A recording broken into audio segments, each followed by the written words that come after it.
Today is Thursday, February 13th, 2020. Up next on Roland Martin Unfiltered, an exclusive interview with Lee Saunders, president of AFSCME, about building political power year-round and not just at election time. We're also going to talk about health care and why unions have their own view about Medicare for all. Protesters blocked the entrance to Chicago Mayor Lori Lightfoot's office to draw attention to how gentrification will hurt low-income residents of the city as the Obama Presidential Center is being built. Yes, they want a real initiative to take care of the community, even though it's Obama. On the tails of his impeachment victory, Donald Trump is planning to install federal judges who could vote the Voting Rights Act. No shock, he's already been doing that. Also, Reverend William Barber is rallying voters in North Carolina, but early voting begins today. An Oregon man complained to his boss about discrimination and ended up being arrested.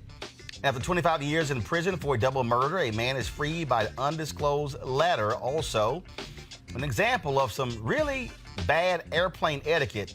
Trust me, when I show you this video, I would love for somebody to act a fool like that if I'm flying and I recline my seat. Y'all might have to call an air marshal. And who else is now backing Mike Bloomberg? The money is flowing left and right. I'll tell you about the latest black endorsements and what that means. It's time to bring the funk on Roland Martin Unfiltered. Let's go. He's got it. Whatever the miss, he's on it. Whatever it is, he's got the scoop, the fact, the find. And when it breaks, he's right on time and it's rolling. Best believe he's knowing. Putting it down from sports to news to politics. With entertainment just for kicks, he's rolling. It's on go, y'all. It's Roland Martin, Rolling with Roland now. He's funk, he's fresh, he's real, the best, you know he's Roland Martin now.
Today is Thursday, February 13th, 2020. Up next, a Roland Martin Unfiltered exclusive interview with Lee Saunders, president of AFSCME, about building political power year-round and not just at election time. We're also going to talk about health care and why unions have their own view about Medicare for all. Protesters blocked the entrance to Chicago Mayor Lori Lightfoot's office to draw attention to how gentrification will hurt low-income residents of the city as the Obama Presidential Center is being built. Yes, they want a real initiative to take care of the community, even though it's Obama. On the tails of his impeachment victory, Donald Trump is planning to install federal judges who could vote the Voting Rights Act. No shock, he's already been doing that. Also, Reverend William Barber is rallying voters in North Carolina, but early voting begins today. An Oregon man complained to his boss about discrimination and ended up being arrested. After 25 years in prison for a double murder, a man is freed by an undisclosed letter. Also, an example of some really bad airplane etiquette. Trust me, when I show you this video, I would love for somebody to act a fool like that if I'm flying and I recline my seat. Y'all might have to call an air marshal. And who else is now backing Mike Bloomberg? The money is flowing left and right. I'll tell you about the latest black endorsements and what that means. It's time to bring the funk on Roland Martin Unfiltered. Let's go. He's got it. Whatever the miss, he's on it. Whatever it is, he's got the scoop, the fact, the find. And when it breaks, he's right on time and it's rolling. Best believe he's knowing. Putting it down from sports to news to politics. With entertainment just for kicks, he's rolling. It's on go, y'all. It's Roland Martin, yeah. Rolling with Roland now. He's funk, he's fresh, he's real, the best, you know he's Roland Martin now.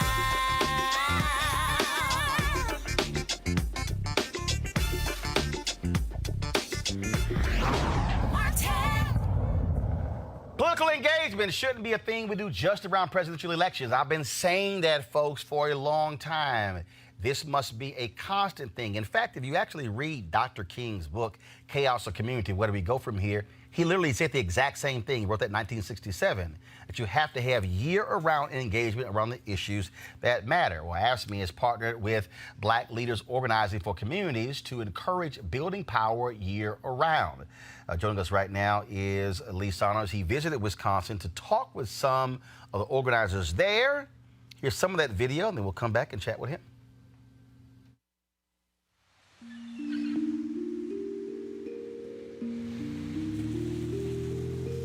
I'm here in Milwaukee on my way to meet Angela Lang from Black Leaders Organizing for Communities.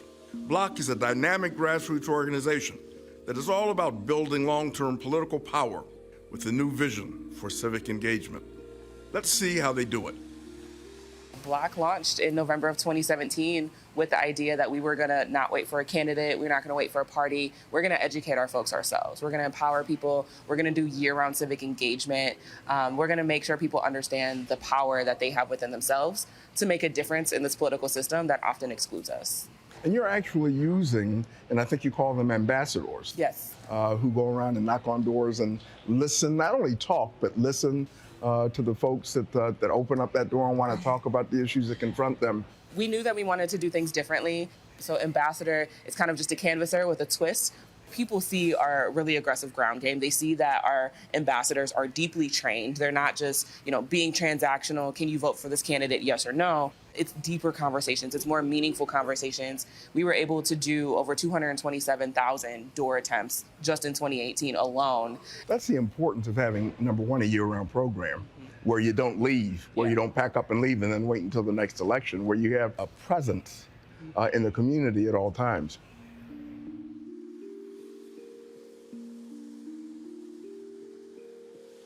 So right now we're in the 53206 zip code. A lot of our ambassadors live in the zip code and live actually in the surrounding areas. And this zip code is home to the most incarcerated zip code in the country. And so that's why it was important for us to make sure that we had an office space that was here.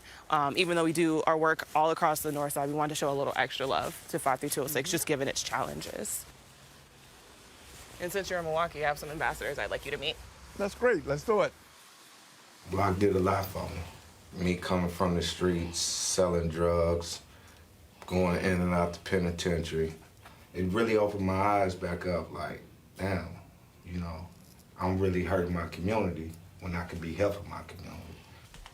Let's not cry here.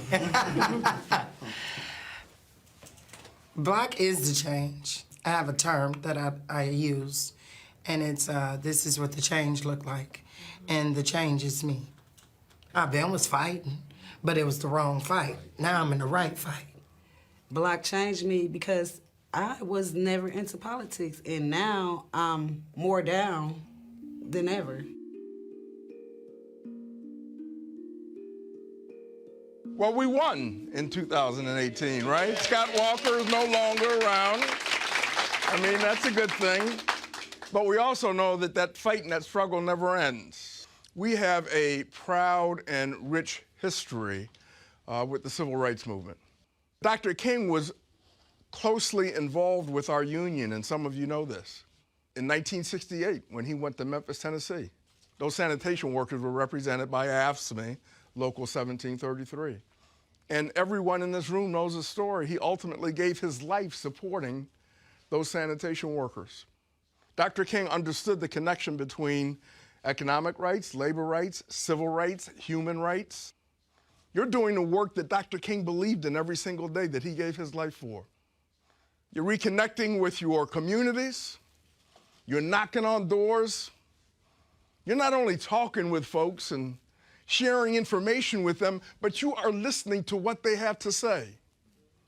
Nobody can do that better than you because you're from here. We're building a movement block by block in Milwaukee and across the country. People understand and know what you are doing. How many politicians have come in wanting to talk to you? Okay, a lot. If they're talking to you and they're making those promises and commitments, then you've got to hold them accountable. And if not, then you kick their ass. I mean, simple as that. Excuse my friend. Excuse my friend. I mean, you've got to hold them accountable. With that, I don't want to keep you any longer. You're supposed to be knocking on doors this afternoon, right?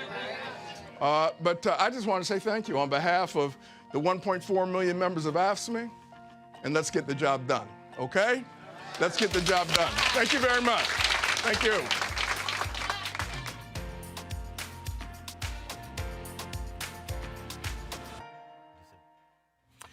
All right, folks, joining me now for an exclusive interview is Lee Saunders, president of AFSCME. So, Lee, glad to have you here. Before I talk about that, I got, obviously, all this political drama is crazy.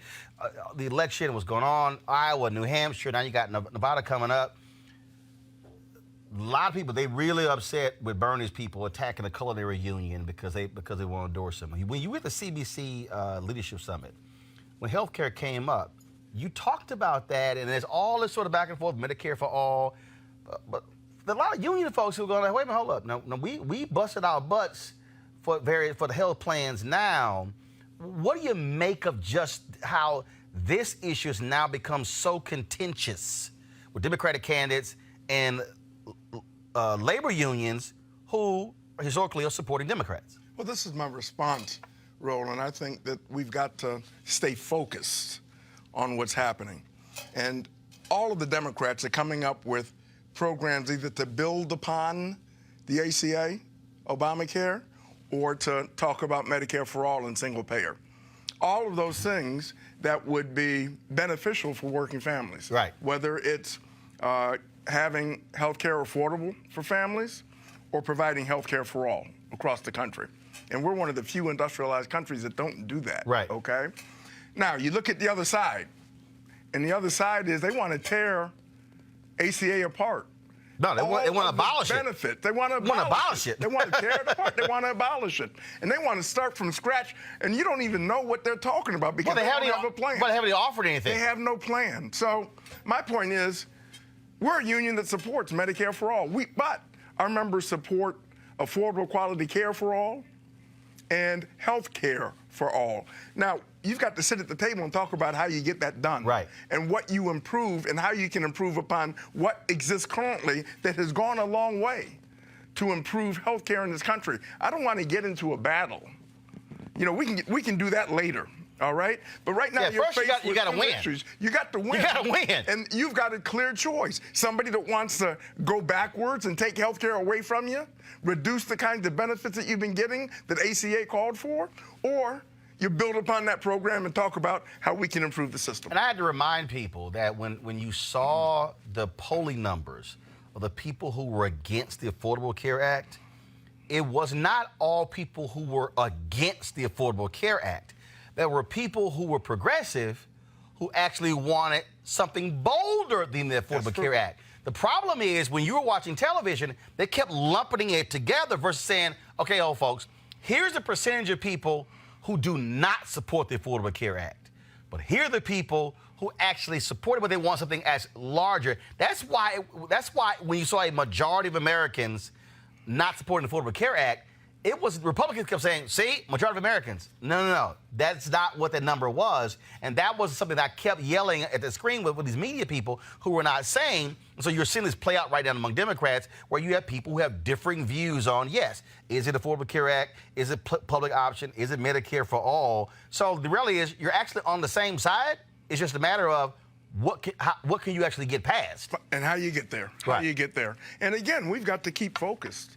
I mean, and it's real clear what's happening. You have folks that want to take away the progress that was made with ACA versus folks that want to build upon it or improve it to include more Americans and at an affordable rate. You also, to me, but you also cannot have Sanders people or anyone else attacking the culinary union because they have a differing view. Of course To not. me, that does not help anybody because at the end of the day, you can sit here and be all for your person.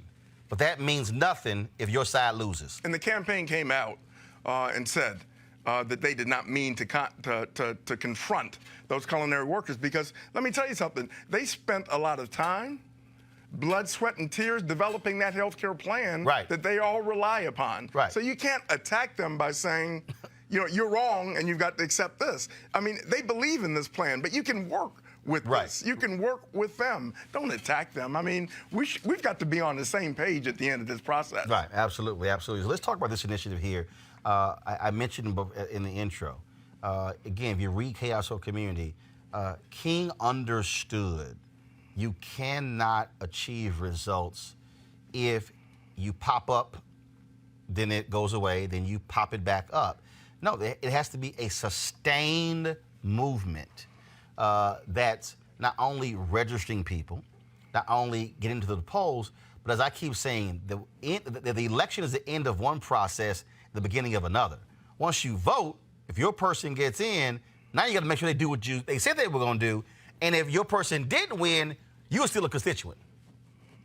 You know, we had to look at this because, to be quite honest with you, we did what we are so much against right now in the past, where we would parachute people in maybe 2 or 3 weeks before the election, knock on doors and expect people to react in a positive way to us. And then we would leave right after that election was over with. So what have you built? Right. There's no foundation there. Well, also what you did was you there. actually had this thing in your hand that you just went, okay, so all that door knocking, all those names and addresses and emails and numbers and all this sort of stuff, it was kind of like, okay, it's over. And then you had to go back and rebuild it. Start over again. But the beauty of Block and other organizations, because we're doing this in other cities across the country through what we call our For Our Future program, where we actually work with existing community organizations, people who live in those communities.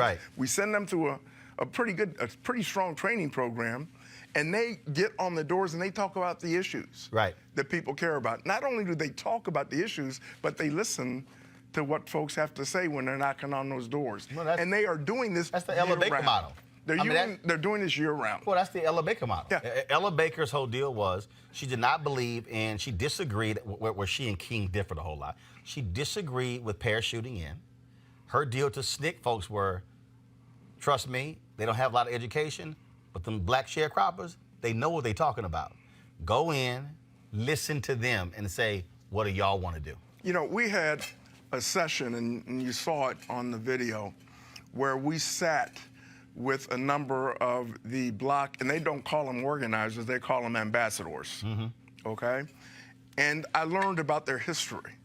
Some have been incarcerated. All of them had some very tough lives, okay?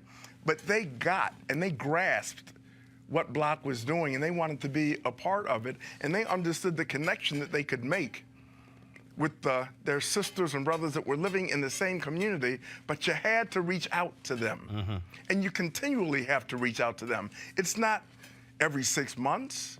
It's not once a year. You've got to contact them directly, so you develop a program around that. Block is not about going in telling somebody how to vote or who to vote for. Block is about educating and mobilizing and organizing their communities so people, number one, have a chance to voice their concerns around the issues that impact on them and their families and their communities, but then they can act upon it because they're organized. Well, what this also does, though, is but this, to me, I think the value is that you remove a candidate or a party from this. So you're not turning people out to support a candidate or to support a party. You're defining the issues that people care about, and then when the election comes, who then lines up with those issues. Exactly right. Exactly right. And people might ask the question, well, why is AFSCME so engaged in this, public service union? Because the people that are being talked to rely upon public services in their communities, and they want to see strong public services. So there's a connection, just like there was a connection when Dr. King would always say, economic rights, civil rights, labor rights, human rights, they're all connected.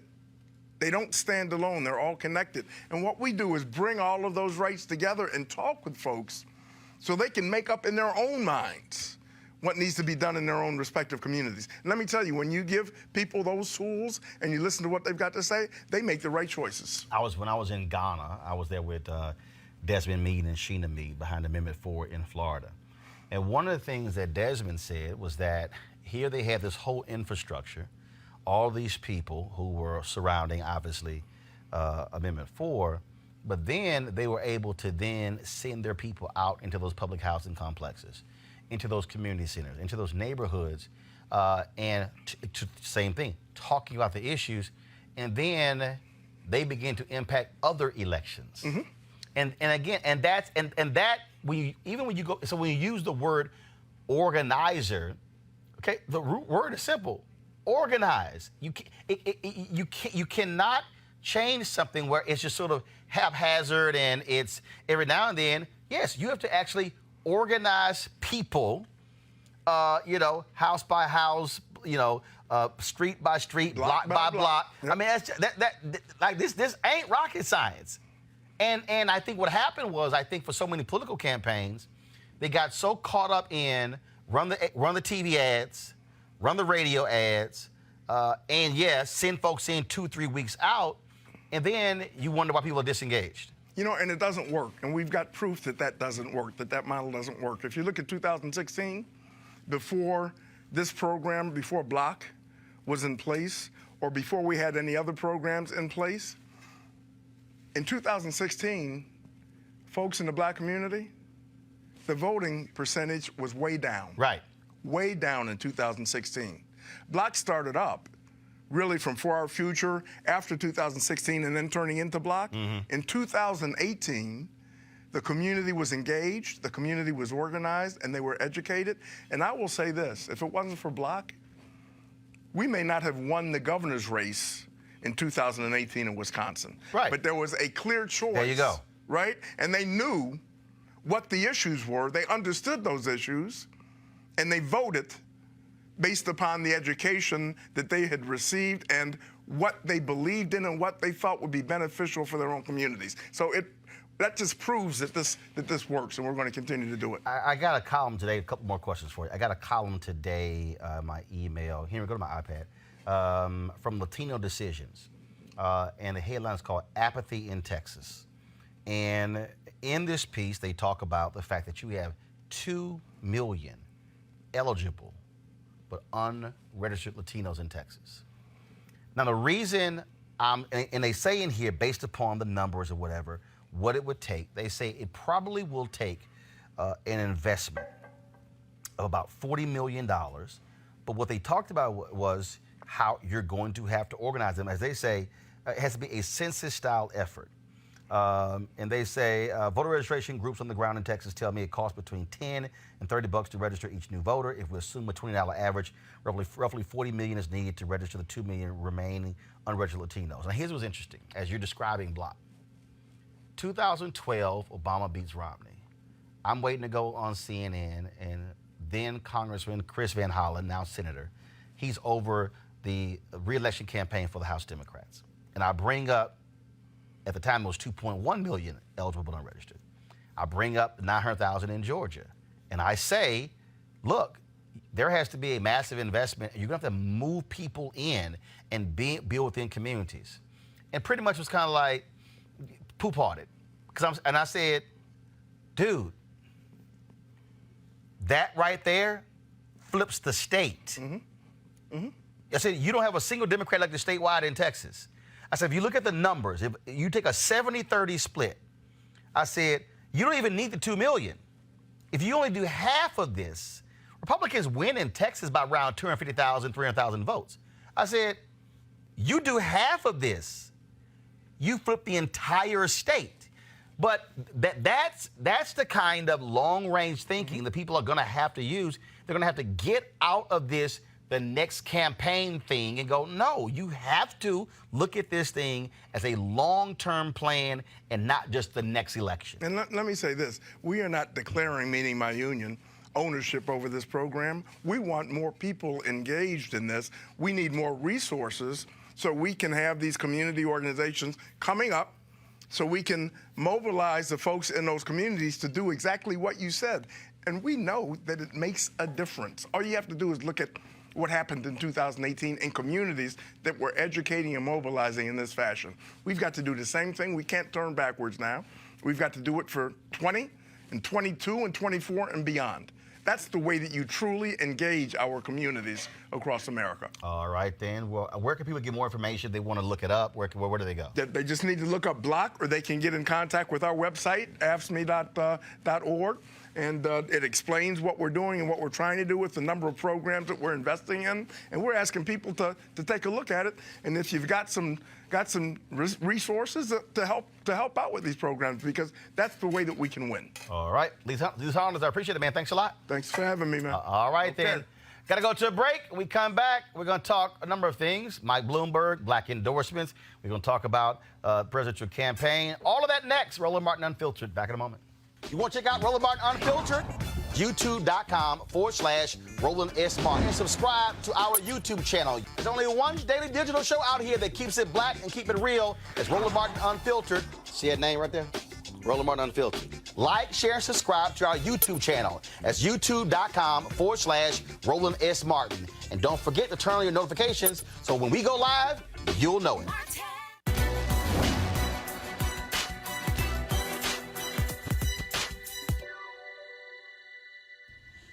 You are not judged from the height you have risen, but from the depth you have climbed. Abolitionist and autobiographer Frederick Douglass.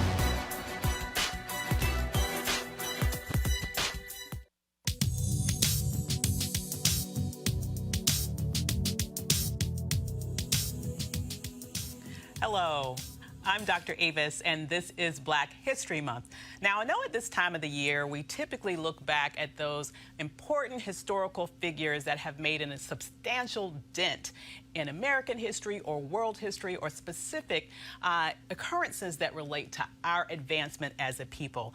And as important as that is, particularly since our history is left out of most school curriculums, I think at this time of the year, we should also be very intentional about learning a little bit about those individuals who made a difference that aren't in any history books.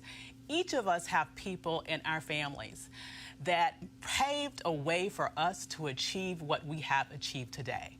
When I think about my family, I think about the stories I heard of my mother's parents who organized the community members in their space in Virginia, their little rural town in Virginia, to get all of the Black parents of their day to pool their money together so that they could buy a school bus and then take turns driving that school bus to get their children to school each day.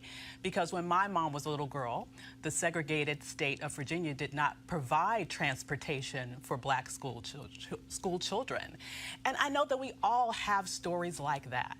And so to celebrate Black History Month this year, I'm going to challenge you to take advantage of the rich history that is in your family today. Talk to your mother, talk to your grandmother, talk to your dad, talk to aunts and uncles. Find out those little known stories that made a big impact in all of our lives that ultimately created the living history that we still exist and celebrate to this very day. Thank you.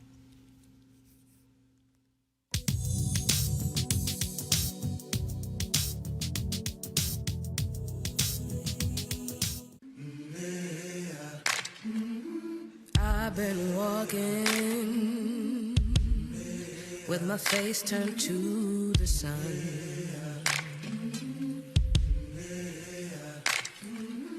Weight on my shoulders,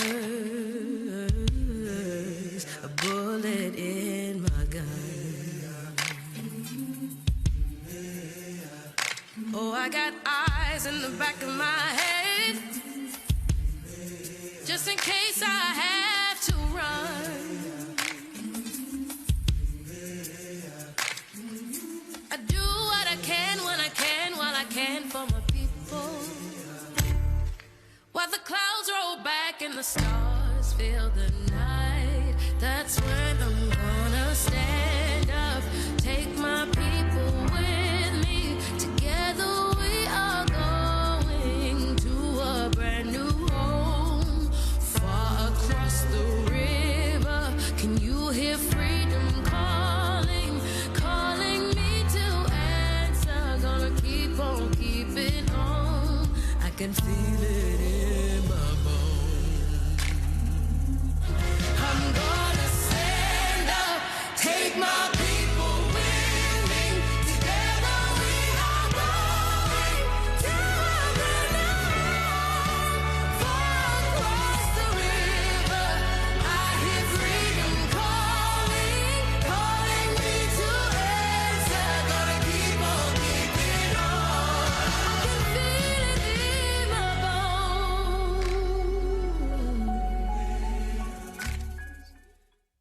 That, folks, of course, was a great video there from Tyler Perry. I saw it on the Instagram page and his Twitter page, and so I had to go ahead and play it. And so I was actually coming into the office, so I texted him. I said, "Yo," I said, "I'm playing that video." I said because that was just a really great video, and I really love the end. Take someone with you. And a lot of people criticize Tyler Perry. People talk about, why is he the only writer on his shows? But trust me, you see that video, it's a whole bunch of people with his plays, with his movies, with his studio, who he's actually employing. And so I just really, really love that video. And so that's why I want to go ahead and play it for y'all. All right, folks, Chicago residents staged a sit-in outside the office of Chicago Mayor Lori Lightfoot's office at City Hall this week, demanding a meeting to discuss preserving affordable housing near the site of the Obama Presidential Center.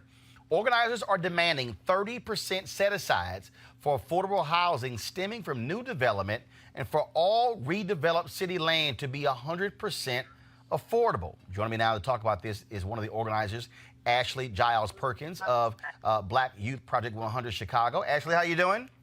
Hey, how are you doing? So here's what's interesting. I remember when this has been going on for quite some time.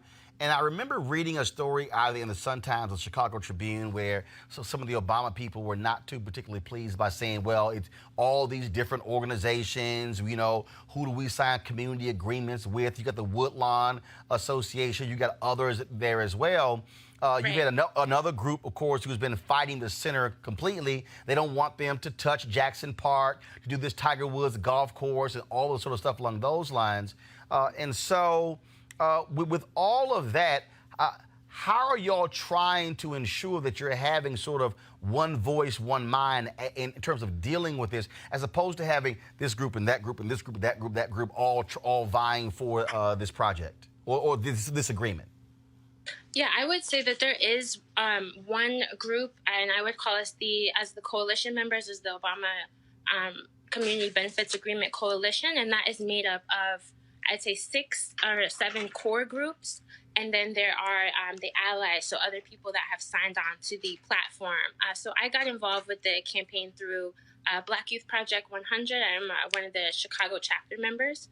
And we are in conjunction with organizations such as Kenwood Oakland Community Organization. There's STOP, Southside Together Organizing for Power, Westside Justice, and a lot of other organizations that have been meeting, I'd say at this point, for 5 years. Right.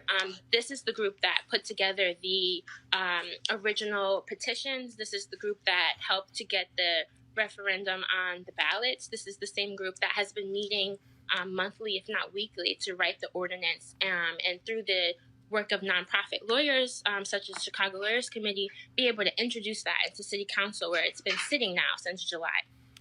Folks, here, go to my iPad. Folks, this is the website called Community Benefits Agreement, CBA, for the area around the Obama Center. This is the website. As you heard Ashley talking, I click Coalition right here, and you'll see it. You see ally members right here on the website. Alliance of the Southeast, Brighton Park Neighborhood Council, Bronzeville Regional Collective, Chicago Jobs Council, Chicago Rehab Network, Chicago Teachers Union, Chicago Women in Trades, Community Renewal Society, Friends of the Parks, Indivisible Southside Metropolitan Tenants Organization, Reparations at U Chicago, Service Employees International Union, Healthcare Illinois, Indiana, Showing Up for Racial Justice, Southside Chicago Democratic Socialists of America, Voorhees Center for Neighborhood and Community Improvement at UIC, Wolfpack, Woodlawn Baptist Church, Woodlawn East Community, and Neighbors, and of course, BYP 100 as well. And Ashley, what's interesting to a lot of people is that here you have President Barack Obama gets his start as a community organizer in Chicago, and they're doing this. And as a matter of fact, I just saw that he's going to be, he was last in Chicago in October. Pretty much doesn't live in Chicago anymore. I mean, no. And in fact, was there in October. Is going to be back this weekend moderating a panel with 3 NBA players, and so it'll be the first time since he's been there since October. Have y'all been surprised at the unwillingness to sit down and do a strong deal, knowing full well that he was one of the very folks who was doing this work before he became president or before he state senator? I wouldn't say surprised. I think that there were a lot of the organizers, a lot of the people that I've learned from are older. They are seniors, and they are part of these tenant associations, and they live in buildings where they don't have a lot of autonomy, and they are often displaced much easier because the entire building, you can displace hundreds of units at a time if you shut down an entire building or raise rents in an entire building. So a lot of the seniors were always kind of had a been there, done that attitude. People that were displaced out of Bronzeville, people that had been displaced from Hyde Park and Kenwood that are now in South Shore or now in Woodlawn, were prepared to come up with this Plan B option. Ideally, we would have wanted an actual community benefits agreement with the Presidential Center and the foundation. But what ended up happening is it's actually going through the city now, going through as an ordinance that is going to be fueled by the aldermen and alderwomen of the city. And so people were prepared to do that because in the past, developers have been unwilling to negotiate and honestly don't have to legally be beholden to the community. So we would hope that leaders like Obama and others would stand up. And I'm sure if he put his, hat behind it, it would have happened. But they were actually pretty resistant and said very clearly that, it wasn't necessary, that he trusts the Obama the foundation. They're a nonprofit, they're for the people, they're familiar with the area, and that essentially a community benefits agreement just wasn't necessary. And so no one in the coalition believed that. And so we were ready to organize and move people in different ways, such as the referendum, which passed at 80 and 85 and 90% in these wards where the people are most impacted. And that's it. And look, I mean, I totally understand their position. Hey, trust us. But look, I spent 6 years working in Chicago. I ran the Chicago Defender. Had first of all, a midday show, then a morning show on WVON radio. And the reality is, black folks in Chicago have heard a whole lot, trust us. Correct. And then when it happened, folks got left out. And so I get the sense from these community groups, they're saying, damn that, put it down on paper. Correct. Put it in writing. Yes. What's next? Well, there was an action this week. Essentially, the coalition, we are in an escalation stage right now.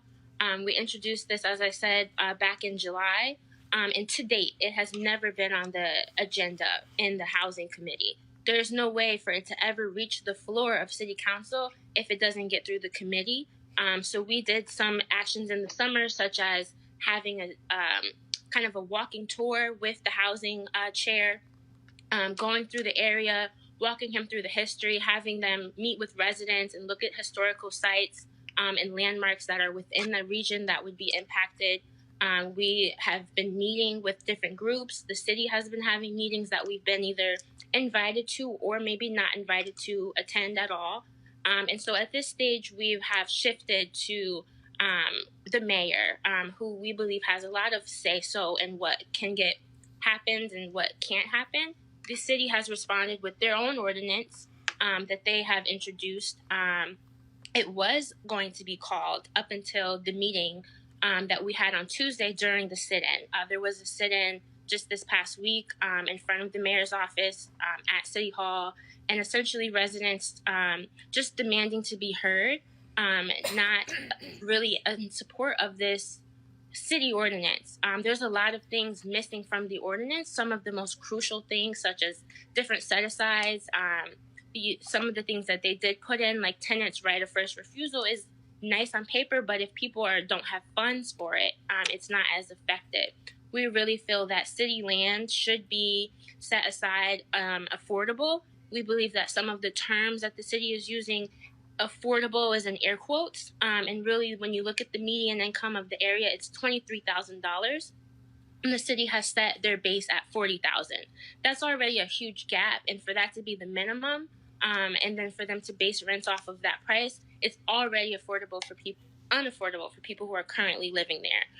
And we know from some of our coalition partners, such as Chicago Coalition from the Homeless and Chicago Teachers Union, this impacts students as well, students that are homeless, students that are beholden to what happens in their neighborhoods because they have families that live there. And so we're just really escalating because this is immediate. It's winter time and people are being displaced. All right, Ashley Giles Perkins, BYP 100 Chicago. We appreciate it. Thanks a lot.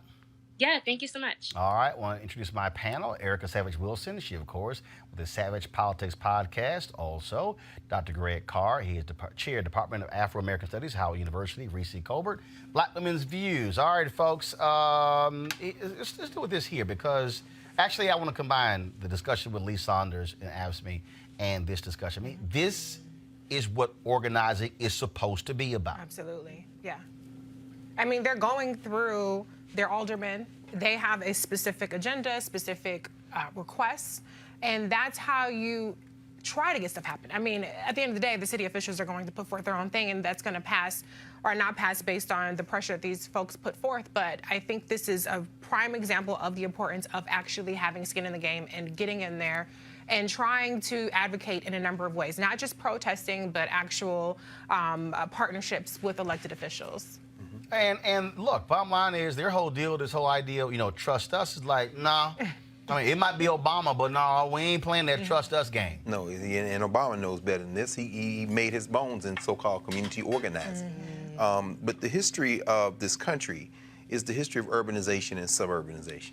I mean, post-World War II, you see decisions by city planners like Robert Moses in New York to say we'll work in the cities and live in the suburbs. That's when they plow through many of these urban areas with the highways that displace many people and create these things. And now they've decided to reverse the trend. Now we're going to live and work in the city. There is no plan in urban planning for the people that are being represented here, and the only thing they have to fight back with is their bodies. Right. BYP has done some remarkable work over the years. They're in Baltimore, there are other places, and it's wonderful to see this tradition in Chicago open up for a new generation, because $60,000 to $100,000 a year is not affordable housing for people who are struggling day by day. And look, Erica, bottom line is here. I've said this consistently. If anybody wants to question that, I got receipts. I said point blank, just because Obama was elected does not mean that certain things will get done. We have to push those things.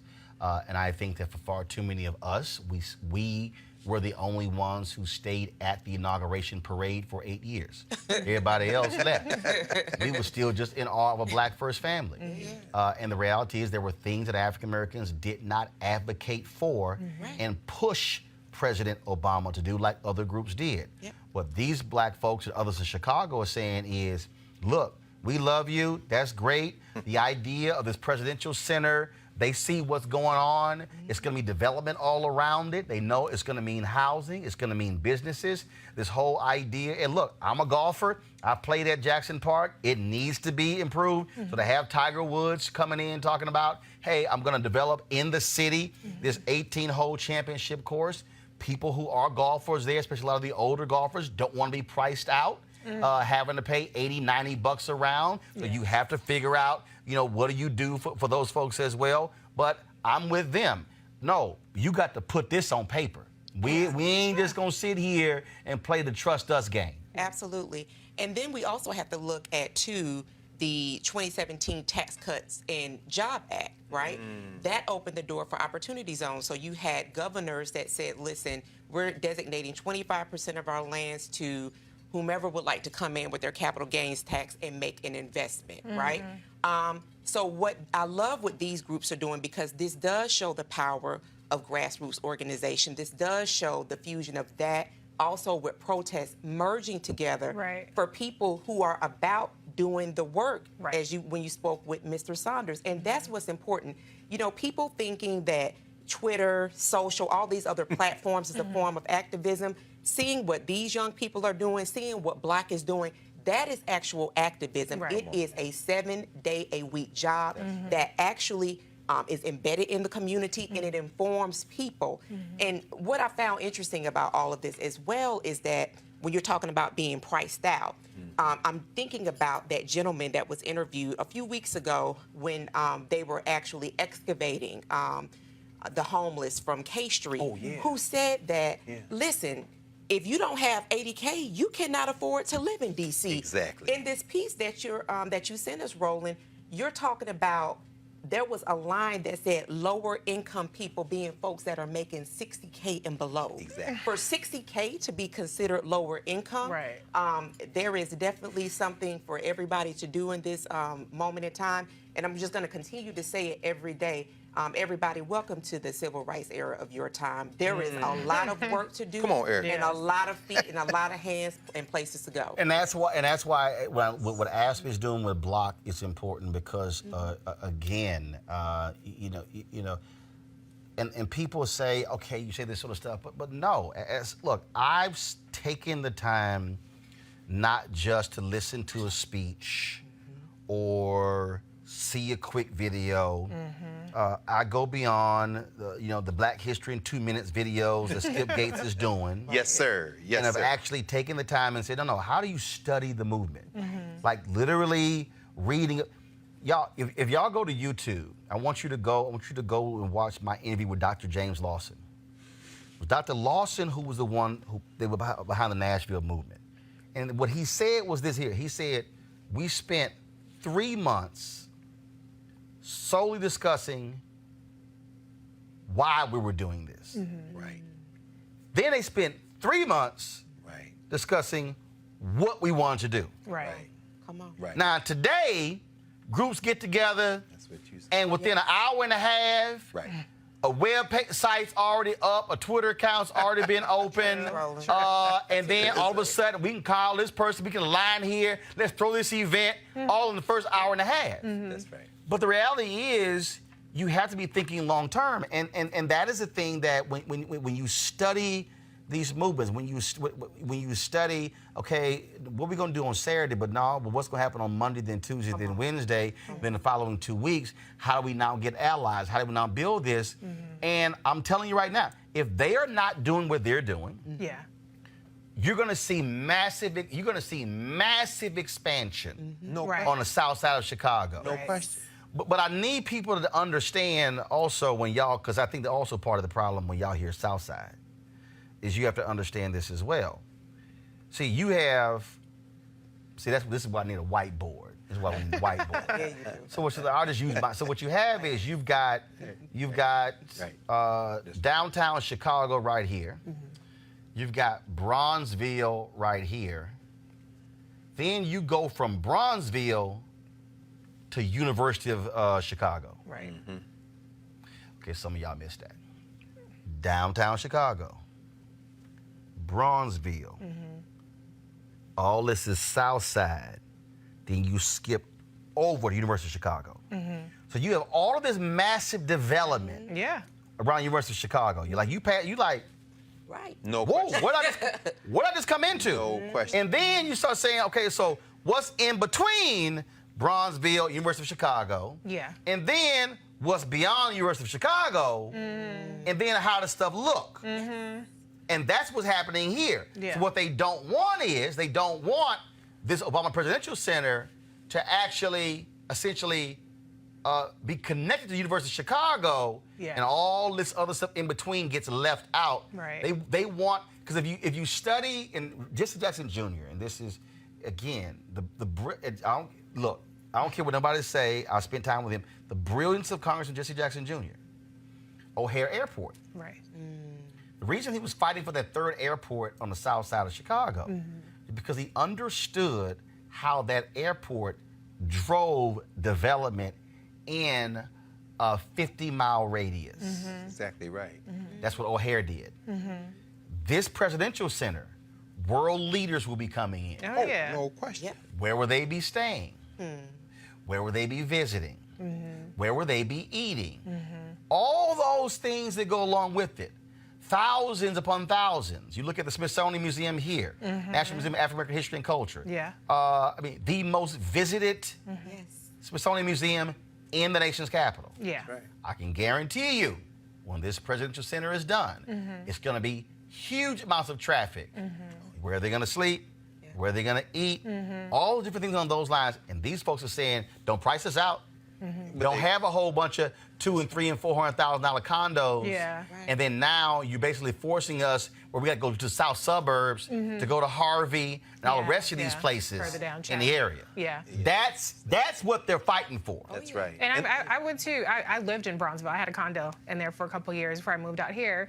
And I saw that it was redeveloping. I saw white people walking their dogs on the street. And I said, See right there. shit. Right. See right there. Right. When a white woman is jogging alone, Yeah. your neighborhood has changed. It's mostly No, I'm just being serious. No, it's the truth. It was still transitioning. And it was a brother who had a home there for 40 years who told me that. He said, Roland, my neighborhood has changed. I was like, why? He said, white women are jogging alone. Yeah. I was like, damn. Yeah. in Chicago. Damn. But that's where the wrinkle comes in, because on the opposite side of this activism that you have of people not wanting to be left behind, you have homeowners. That's right. And they want to cash in too.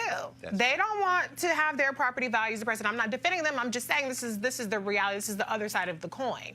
And that's what makes it that much more challenging to try to convince homeowners that this isn't a zero-sum game. That it's not a, well, you can, if things are affordable, then that means that I lose. So that is the big battle, and that's the battle that the aldermen are going to have to do and the city's going to have to go through. So that's what always makes these sorts of things challenging. And what ends up happening is the homeowners don't necessarily win, and the people that are looking for affordable housing don't win. The developers win. The wealthy people who aren't even in the neighborhood, and they come in and they cash out. Which is also, Greg, what I also wish, and this is, and I've said this. I remember when I did the State of Black America discussion for the National Urban League of the unveiling of their report, the Howard Theater 2-3 years ago. I said on the stage, I'm tired of talking about gentrification. I said, I'm literally tired of talking about it. I said, the question is, when are we going to see folks create black real estate funds? Yes. That can then, like, if we know, okay, what's available. I mean, there was a brother, it was a husband and wife in Atlanta. They did a crowdfunding campaign. I think it was called the Tulsa Real Estate Fund. And I'll pull up in a second. It was a crowdfunding campaign. I believe they raised $9 million in 7 days. Wow. And the whole point of that was to acquire, yes, it's called the People's Fund. The People's Fund, and I remember that because I was like, yo, and that was what it was. They were like, yo, we can either keep talking about gentrification, right, or we can say how we pool black dollars, start buying our own land, our own communities. Great. Yes. No, that's critical, and we may have missed the mark, or maybe too late in some places. Detroit, for example, where you see them basically colonize downtown. But you're raising something, and when you were talking to Brother Sanders earlier, you mentioned Ella Baker. It's critical to understand. Ella Baker really enters this conversation in the 1940s through the Urban League and then through SCLC, organizing people to control their own destinies. But when you talk about something like this, and Reese, you say that because the black community is no longer that segregated community where we moved as one because we had a collective agenda. That's I mean, true. Horace Caton and St. Clair Drake wrote a book that's very important. In fact, they really kind of start urban sociology for black people in some ways around their book Black Metropolis, which is the history of Chicago. But it was segregated then. When you mention the fact that you got black property owners that are like, wait a minute, hold on, because I'm getting ready to get paid. And well, what you're seeing is a class fracture. And so, you know, Roland, when you mention that, when you talk about Ella Baker, or when you come forward, talk about those 2 million unregistered Latinos in Texas, these young people now and these other people in coalition are turning toward the dispossessed, because what the dispossessed have is numbers. It may be that they can't make a real coalition with these black folks who are now looking to profit, not because, you know, because they don't want them to help, but there is no collective identity. So I guess what I'm saying is, in turn, when you talk about what you just brought up in terms of this community kind of ownership and taking possession, it's got to come with a consciousness that somebody like a Jim Lawson helped people understand. Community land trust, cooperative ownership. This isn't about individuals owning real estate because that's still a model of profit. Otherwise, finally, what's going to happen, what's already happening in Chicago is what has happened in Detroit, what's happening in my hometown in Nashville, what's happening here in D.C. They will displace the poor into the suburbs and continue to use them as a reserve labor force for service jobs. But what will happen there is those ghettos, those hoods are going to be reproduced outside the city limits. And that's not even speculation. That is what has happened in Europe. That's what's happened in Latin America. That is the future of urbanization, displacement. Absolutely. And just throwing, when you said individuals and moving as collectives, that has to be something that we have to really come into a consciousness of. That is what it is, because and just going back to the teaching piece, if there is not something that people are willing to connect with, to understand that there are things that have already happened that we cannot catch up with. But when you talk about the fund, that is what we're seeing these conglomerate groups under opportunity zones, which is gentrification on steroids, coming in and buying up communities to say that these are poor communities. We're going to come in and we're going to create a community whereby, you know, people who live here will have a better quality of living at the, you know, fine tune of $1,000 a month for rent.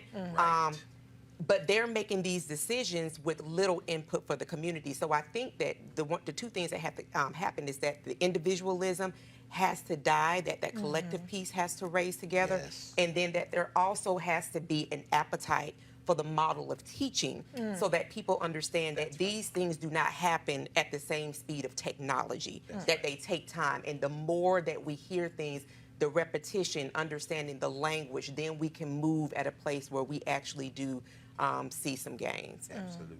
All right, folks, going to a break right now. We come back. We'll talk about Mike Bloomberg picking up huge endorsement today from a black mayor in Houston. We'll discuss next on Roland Martin Unfiltered. You want to support Roland Martin Unfiltered? Be sure to join our Bring the Funk fan club. Every dollar that you give to us supports our daily digital show. There's only one daily digital show out here that keeps it black and keep it real as Roland Martin Unfiltered. Support the Roland Martin Unfiltered daily digital show by going to RolandMartinUnfiltered.com. Our goal is to get 20,000 of our fans contributing $50 each for the whole year. You can make this possible. RolandMartinUnfiltered.com. You want to check out Roland Martin Unfiltered? youtube.com/Roland S. Martin. And subscribe to our YouTube channel. There's only one daily digital show out here that keeps it black and keep it real. It's Roland Martin Unfiltered. See that name right there? Roland Martin Unfiltered. Like, share, and subscribe to our YouTube channel. That's youtube.com/Roland S. Martin. And don't forget to turn on your notifications so when we go live, you'll know it. All right, folks, are you looking to enhance your leadership or that of your team in 2020? Well, you can join Dr. Jackie Hood Martin's newest online course and mastermind group, How Successful People Think. It is a John Maxwell endorsed class. She'll be your guide as you learn timeless leadership principles to apply to daily living. Offers expires February 28th. Register or start the online course today, www.live2lead.com/Leesburg. That's live, the number 2, LEAD.com/Leesburg. All right, folks, today, Mike Bloomberg announced that Houston Mayor Sylvester Turner is endorsing him for president, will be leading his Blacks for Mike group. In addition, he's national co-chair of the Bloomberg 2020 Infrastructure Council. This is a graphic that the Bloomberg campaign put out. I know that cities are ultimately made up of two things, people and places, and to be truly a successful city, we need to invest in both. A key to that effort is finding partners who are willing to work hard alongside us, and I found that partner in Mike Bloomberg. In addition to that, Joe Reed today, of course, who heads the Alabama Democratic Black Caucus. They are a very powerful group there in Alabama. He also today announced that that caucus is also endorsing Mike Bloomberg. He spoke to that caucus. Recently and is backing him as well. I want to go to my folks here. So my panel here. So here's the deal. So here we are. The audio that had been out there, Michael Bloomberg talking about stopping and frisk, Xeroxing copies and sending it around, slamming people up against the wall, drops on Tuesday. Next day, he releases support from 3 Black members of Congress, Gregory Meeks, Lucy McBath, Stacey Plaskett. Then, of course, on Wednesday, we hear about him blaming victims of the financial crisis in 2008 on redlining. On redlining, which actually just made no sense, and it was completely disproven. And then a group of pastors who had met with him on Tuesday dropped a statement condemning Donald Trump's tweet about Bloomberg, and then accepting his apology. And then, of course, now with the redlining comment. And so, what do you make of all this? All of a sudden, Reese, this mad rush of just everyday African Americans, groups, and politicians who are not even addressing anything about stop and frisk, addressing nothing about any of these issues, who are like, damn that, Bloomberg is the guy. I think they can count this delegate math. And Michael Bloomberg is viable.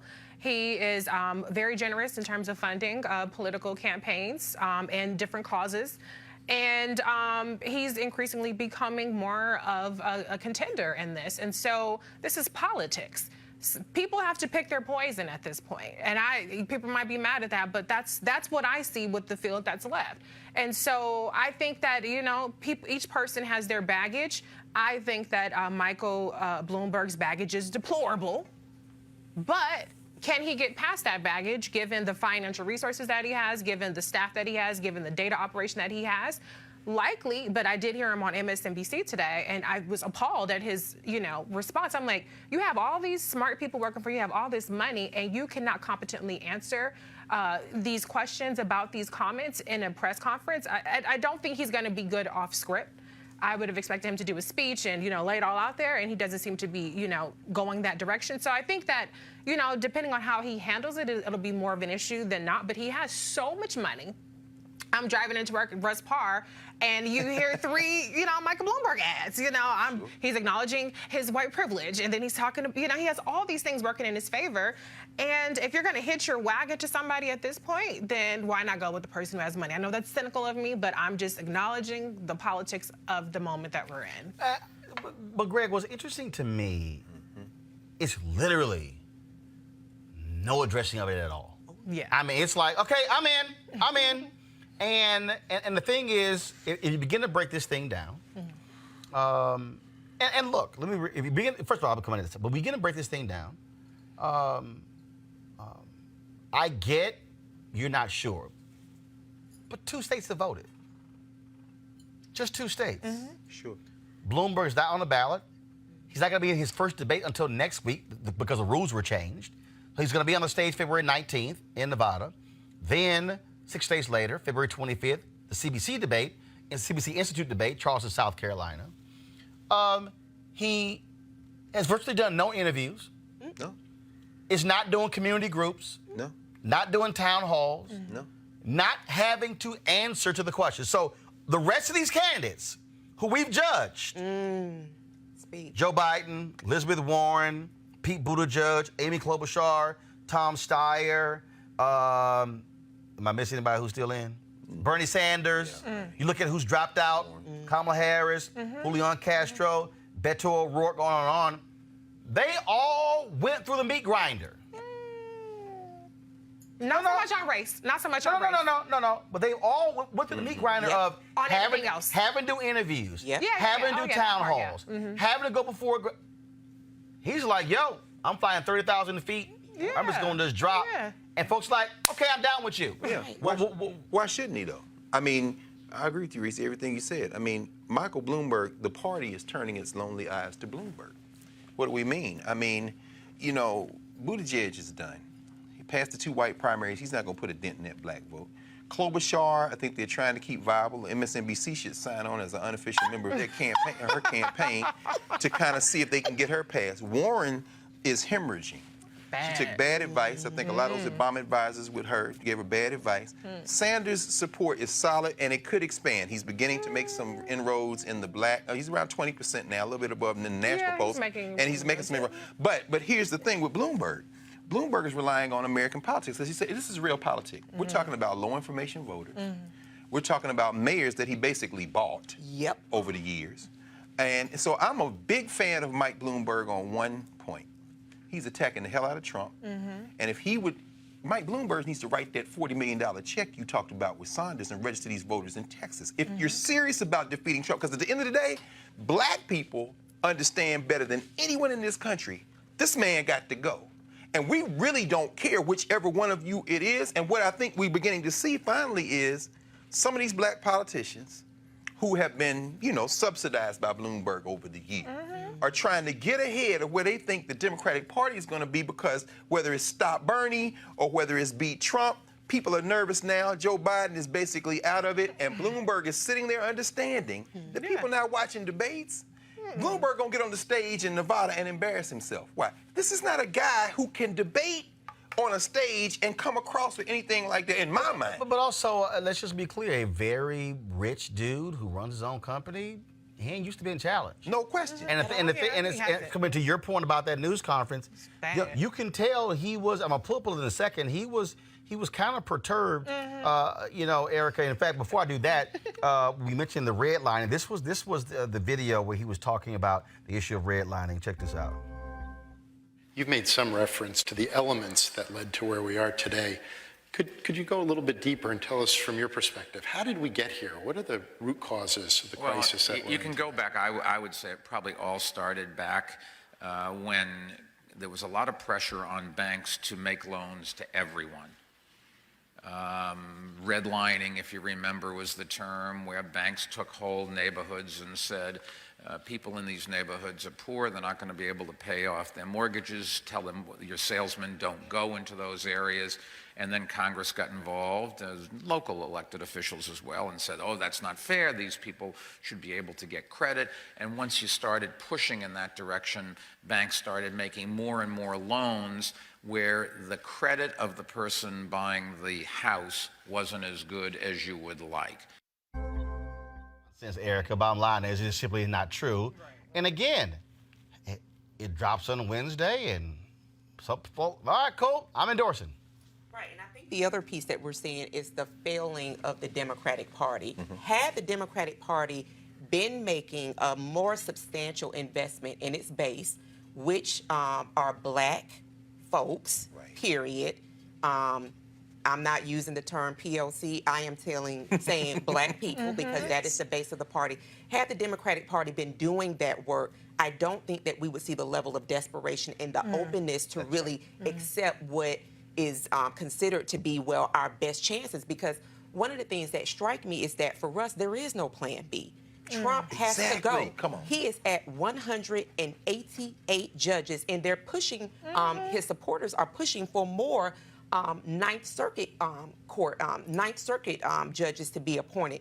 You're talking about he just did that. Well, Senate McConnell just today sent up someone for the tax circuit. I mean, like, we're talking about every institution, all areas of protected are being attacked and being filled with people who don't particularly like how Black people have gained a level of power, who have been able to fight through a lot of the things that we've been denied over a 50-year period. We're seeing that pretty much eviscerate in the matter of one term of a said president. So looking back at it, Bloomberg cutting the check really says, Democratic Party, where the hell has your investment been? The whole 2-week get out the vote, coming to the church, introducing somebody, buying them chicken and telling them this is who you need to vote for. Come on. But here's what's interesting, that playbook was played out years ago. But here's what's interesting, though. If you look at the combined spending of all the candidates,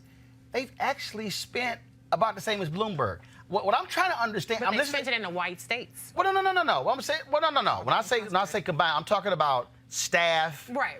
I mean, all things have gone to a campaign.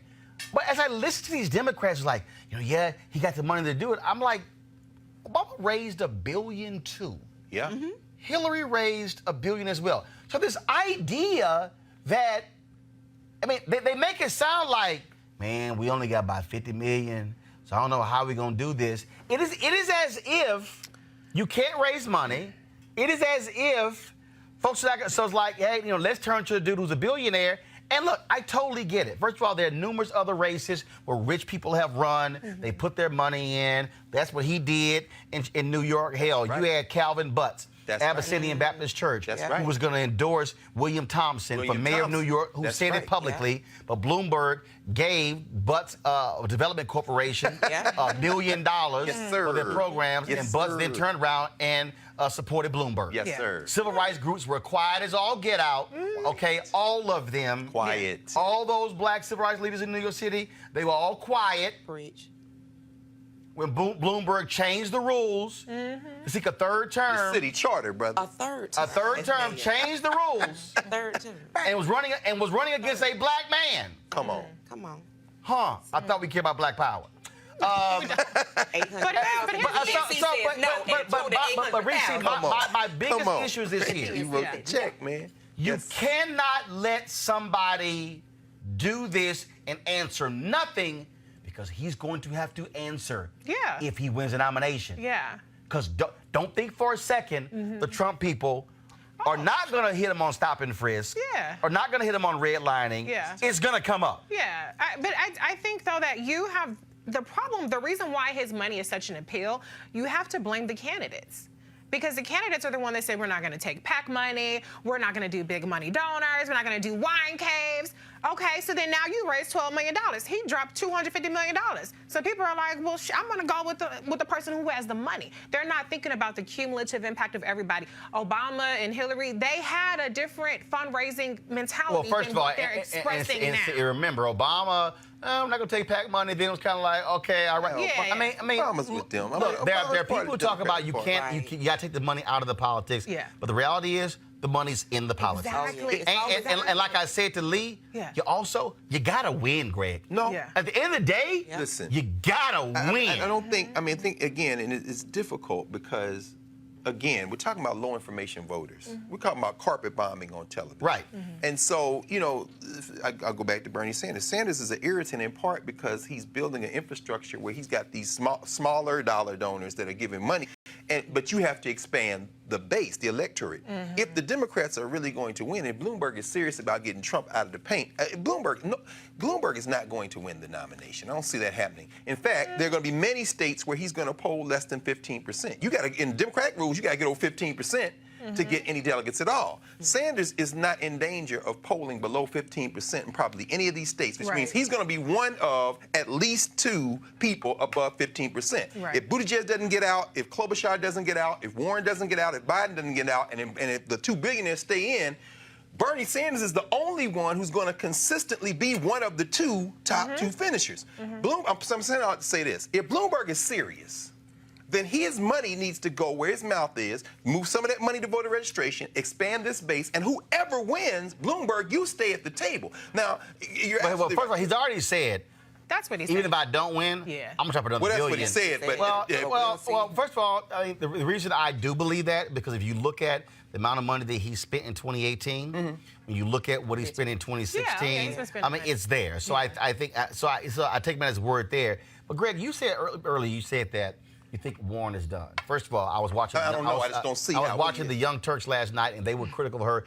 with those Obama advisors saying that's where she messed up. Yes. Where she sort of switched. But here though, the reason I don't think she's done, I think what has to happen is Elizabeth Warren has to. If you look at New Hampshire, the number of people who voted for Klobuchar after the debate. Oh, no question. That's when she turned that, brother. This is where no question about you've got to decide. That's right. How am I going to shine? That's right. This is where, if you look at Senator Harris, that's right. In terms of when she hit Joe Biden, when those numbers went up. Yeah. The problem is the next 2 debates.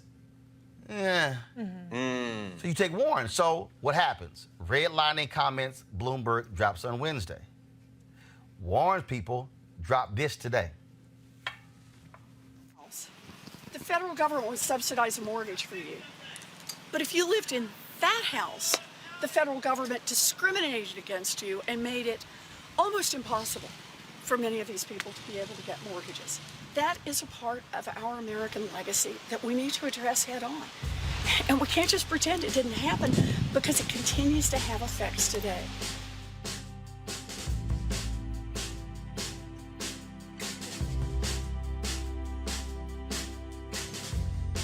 Homeownership is the #1 way that working families, middle-class families build real wealth. And so it's no surprise that starting long, long ago, America subsidized the purchase of housing for white people.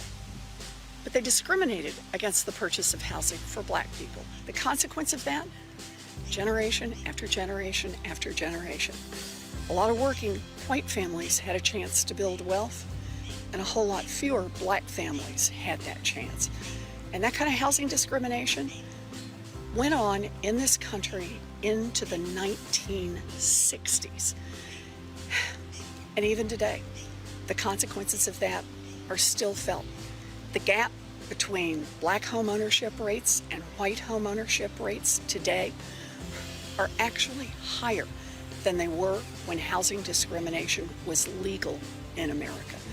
So here's my housing plan. We need to make investments as a country in housing to bring down the cost of housing for middle-class families, for working families, for the working poor, for people with disabilities, for homeless folks, for all kinds of people. We need more housing.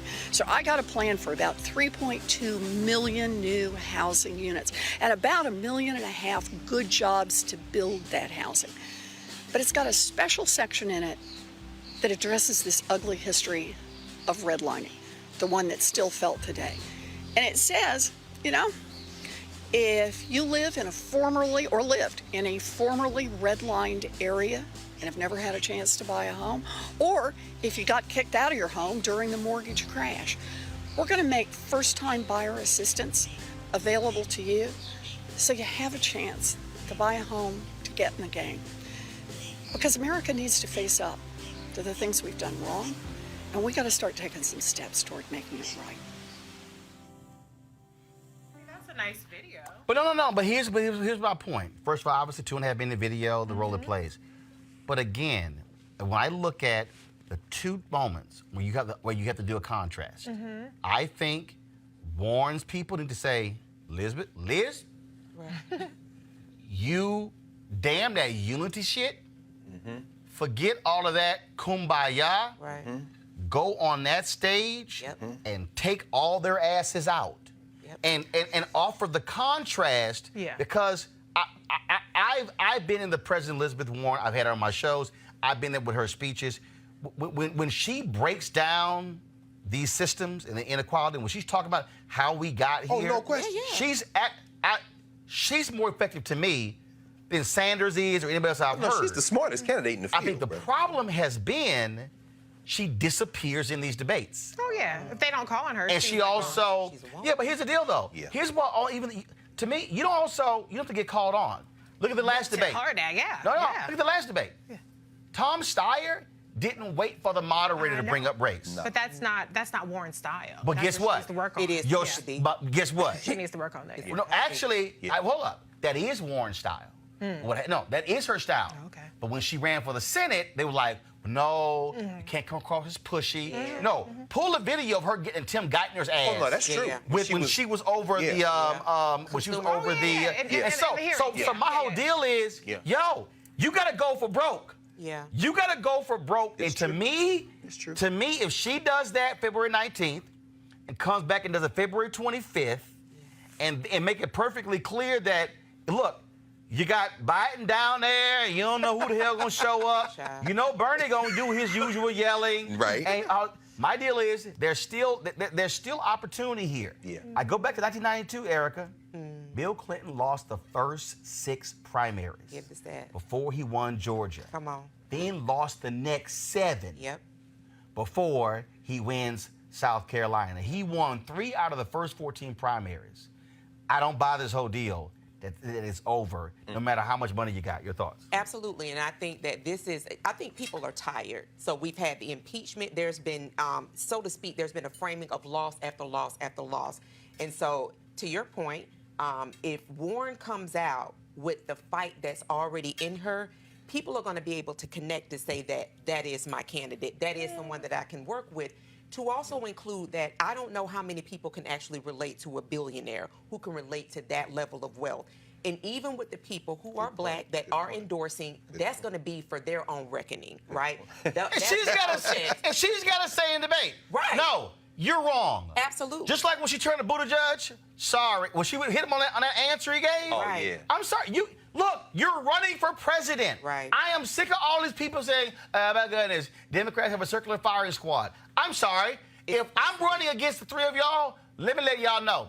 I'm taking your ass out one by one. Right. In fact, I want to try to throw a grenade, take all 3 of y'all out at one time. But that's the brand that she created. Oh, I'm not going to attack other Democrats and all this other kind of crap. She pigeonholed herself into that. I feel like she tried to take her shot when she came after Bernie. And she said, she had the whole woman's speech all teed up and stuff like that, and all people focused on was her wagging her fingers at Bernie Sanders afterwards. I think that now she will look desperate. I mean, does she need to But hell, fight? if I'm desperate, I'm going to look desperate. Well, yeah, but she has to go. Fight. But here's the deal. Like, for instance, I'll give you an example. Next debate, February 19th, Bloomberg's first one.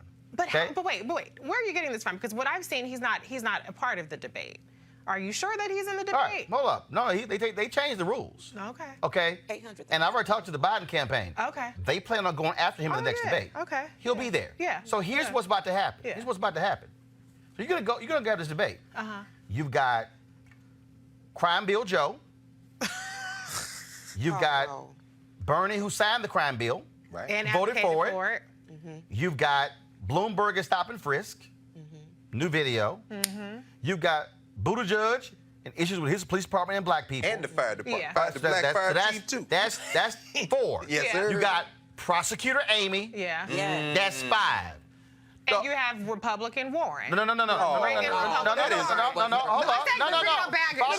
No, wait. You got those 5. Lay out the receipts. On the That other doesn't even end, make no sense. On the other end, you're gonna have 2 people. Right. You're gonna have Warren and Steyer, who do not have any criminal justice background. No, they don't have the criminal justice. So my part. deal is, somebody gonna have to say, hey y'all, I ain't one of them. Guns loaded. No, you're gonna have to make that contrast.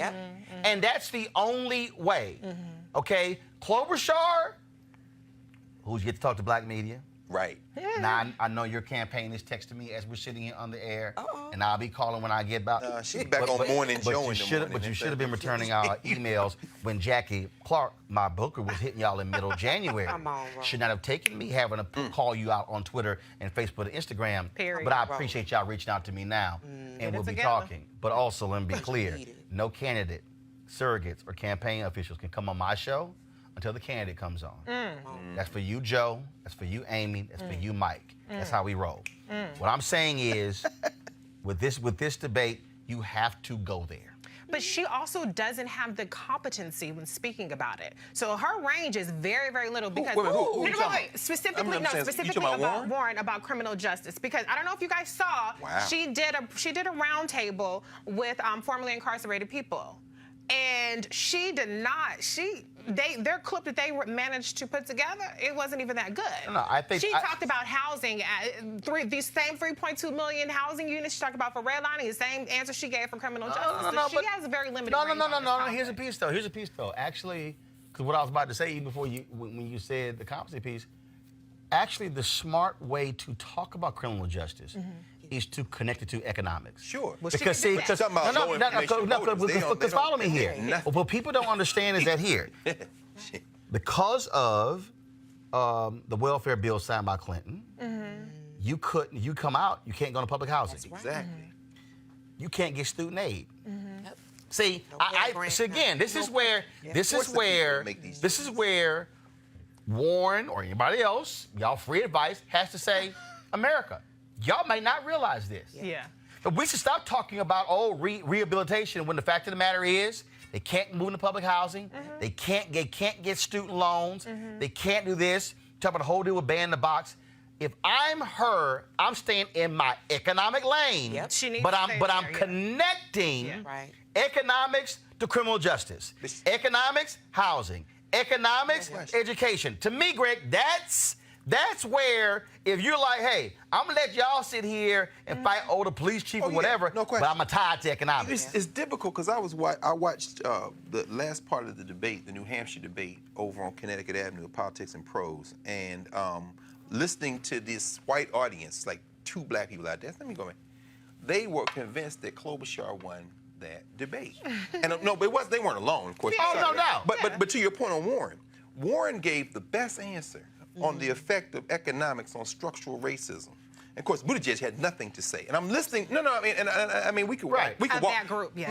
We could walk through it sentence by sentence. And we'll walk you through how. No. Warren is head and shoulders the most intelligent candidate on that, and she understands the policy implications of economics, as you said. She tied it again to, what we saw in that commercial, that's the reparations argument. But my point is that... Greg, her problem was she only had that moment. No, I agree. And now was you got to have more than one moment. All I was going to say was, this crowd that's listing these people, and they're going back and forth, it wasn't so much that they were listening to the policy. People are responding to personality. Precisely. And so therefore, Warren has been consistently very effective, in my mind, is what she's saying. But you're talking to low information voters who watch Super Bowls and stuff like that. And that's why Bloomberg can even be in the conversation with no conversation having ass. Because ain't nobody listening to who's the smartest. They voting on the guy they want to have a beer with. All I'm saying, Eric and Reese, is this here. When you step back and I think, first of all, like I said last night, Democrats need to calm the hell down. Okay? It's only 2 states that are voting. Really, it's only 1, because Iowa has no clue what the hell they were doing. And what you can't do is, if you're a candidate, you can't get so caught up in the minute by minute data whole piece, because here's the deal. Campaigns shift and change on a dime. Because even with all of the money Bloomberg is dropping, it may reach a point where that also turns off voters.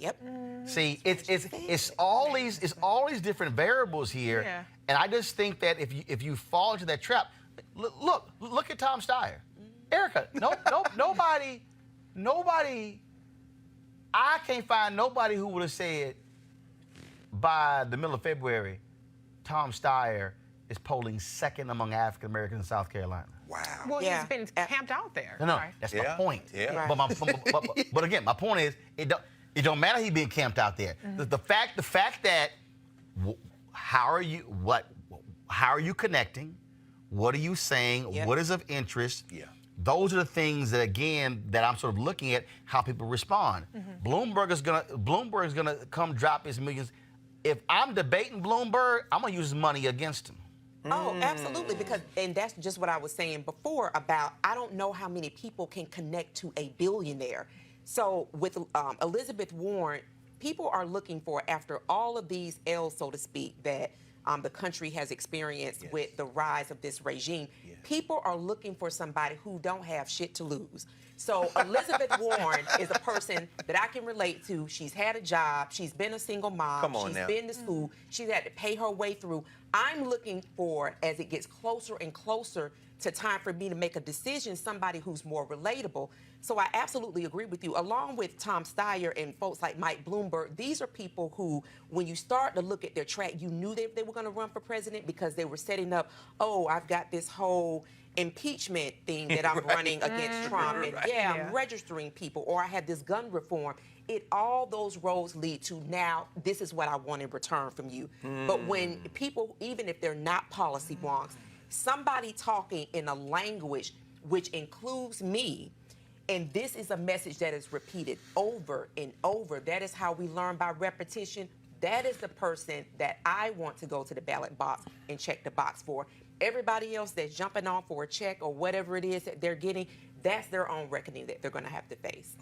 I think, though, with, and I made this point last week, the problem that Warren has is money. That's the same problem that Biden has. That's very true. Warren had to record a video to ask for $7 million in the next 11 days. Right. Meanwhile, Amy Klobuchar is tweeting, oh, we made $3.5 million just off of the debate. And so she's really struggling to try to convince people to stay on board with her. She created this litmus test of grassroots this and no big money donors. And so she's kind of put herself in this box.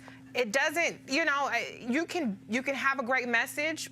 In my opinion, that was Kamala Harris. But if you don't have the money, you cannot compete. And that is, and to be clear, everything, the reason why Tom Steyer is gaining, number one, he stole Kamala Harris's data, or his campaign did, in South Carolina specifically. And he's basically replicated everything that Kamala Harris said. He did a black woman panel with a bunch of black women. He probably paid to be there. And he's parroting her message. Her message, all this stuff about, oh, we're going to invest in HBCUs and all these things. These are the same exact things that Kamala Harris said, and that message is resonating, but unfortunately she didn't have the funds to put that message out there the way other people Here's why I will disagree with that. It's because of this. When you're on the stage with 6 or 7 people, you have to have moments. Oh, yeah. And the reality is this. First of all, let me be real clear. The moments that Senator Harris had in June and July didn't mean jack then. Why? Because people weren't voting for till 8 months later. Right. Yeah, there were two. What I'm saying is, if you take the fact that right now, voters, 25, 30%, 35% have made their minds up. Yeah. Oh, no So, question. again, I'm gonna use Klobuchar for what it is. The role that she played in the last debate was on a Friday. They voted on a Tuesday. That's true. So what I'm saying is this here. That's true. I might not have any money, but if I walk into a debate, she can change the game. And that's what I'm saying. If she has it in her. And that's what I'm saying for Biden. He has to do that. They said that the last debate. No, well, I know what they said, but he still didn't do it. He still got to do it. Can he do it? So, no, I think he can. Really? Look, here's why. I go back to the debate in 2012 when Obama sucked against Romney. That's true. Obama didn't want to be there. It was his wedding anniversary. He didn't want to prep. He didn't give a damn. That the campaign, they knew it. That VP debate, Biden ass was ready. Now, granted, that was 8 years ago. That was a long time ago. That's good. Where's that Biden ass? Where's that joke? But what I'm saying is this here. What I'm saying is, when you are up against a wall, two things are gonna happen. You're gonna wilt, or you're going to fight. Yep. But she also put out like a memo to her supporters that had, oh, this is where all my people are weak at. These are where all my competitors were. Where was that energy on the debate stage? Well, you had that's an opportunity first of all, to do that. the memo for every campaign has that. Yeah, but every I'm campaign just saying, she That's what I'm doesn't keep saying. the same You have energy. to. That's my point. My point is you have to translate that. Yeah. You have to show people what Klobuchar did. Was. I am going to fight. Yes. I'm a contrast with you. Yes. I did this bill, this bill, this bill. Yeah. It was her tone. Yeah. It was energy. It was all of that. And also, it was consistent throughout. Yeah. You cannot disappear in a debate. Yeah. You can't. How are you factoring in, how's everybody factoring in the party in this? The reason I ask is because clearly Klobuchar was not competitive. She seized the moment, but she's being carried by mass commercial media. It seems to me that this split between the so-called progressives and the centrists, the party doesn't want Sanders. The party can tolerate Warren, but it seems to me that the clustering is really Sanders and Warren versus the rest of them. I don't know, but I'm saying here's a piece. The funding, the fundraising. I don't think it's party. I think first of all, what happens with media is whoever's the shiniest object, the latest thing. Yeah. That's why the whole deal with Clomentum, whatever the hell they call it, whatever. Not Clomentum. That was a phrase they came up with. It was a phrase they came up with after New Hampshire. Oh my God. But again, what it boils down to is, it boils down to performance. I'm gonna use the analogy. I'm gonna use the analogy of the NFL Combine. Okay. You could have been a marginal football player. You could have been an okay football player. But then you go to the combine. Your ass run a 4.28. First of all, that alone, all of a sudden, boom! Yeah. Okay? Yeah. Then all of a sudden, you go to the vertical leap. All of a sudden, you go to the shuttle drill. Yeah. Then you go to the bench press drill. You have seen athletes who are marginal, okay, decent ball players go to the combine. That's true. And go from a 6th round to the 1st round. That's true. Show up. Because the combine is built for a certain deal. It ain't really about, forget the film. It's really just, oh my God, because the NFL is in love with the physical attributes of a player. But that's true democracy. Everybody gets to run. Right, the clock, it ain't gonna lie. You say ball don't lie. Debates are the same way. The debate is... But you got to get to it, though. You got to like get to it, point, and you got to... body Pamela before she could even get to the... But also, and this is where they did, but Senator Harris also has to accept also, because this is how Warren failed. Senator Harris was for Medicare for all. Then she's like, okay, no, I'm not. No, that's it. Okay, that is it. You're right. You're right. She never recovered. You're right. And neither has Warren. Where did Warren screw up? That's right. Warren didn't admit the taxes. No. The medical, the healthcare. No. She actually put a number on it. That's what she did. That's the thing. What has Bernie done for 8 months? He said, we had, look. we had, look, y'all need to watch this tape. I had Breonna Joy Gray on last night. Sure did. And it's sort of hard. No.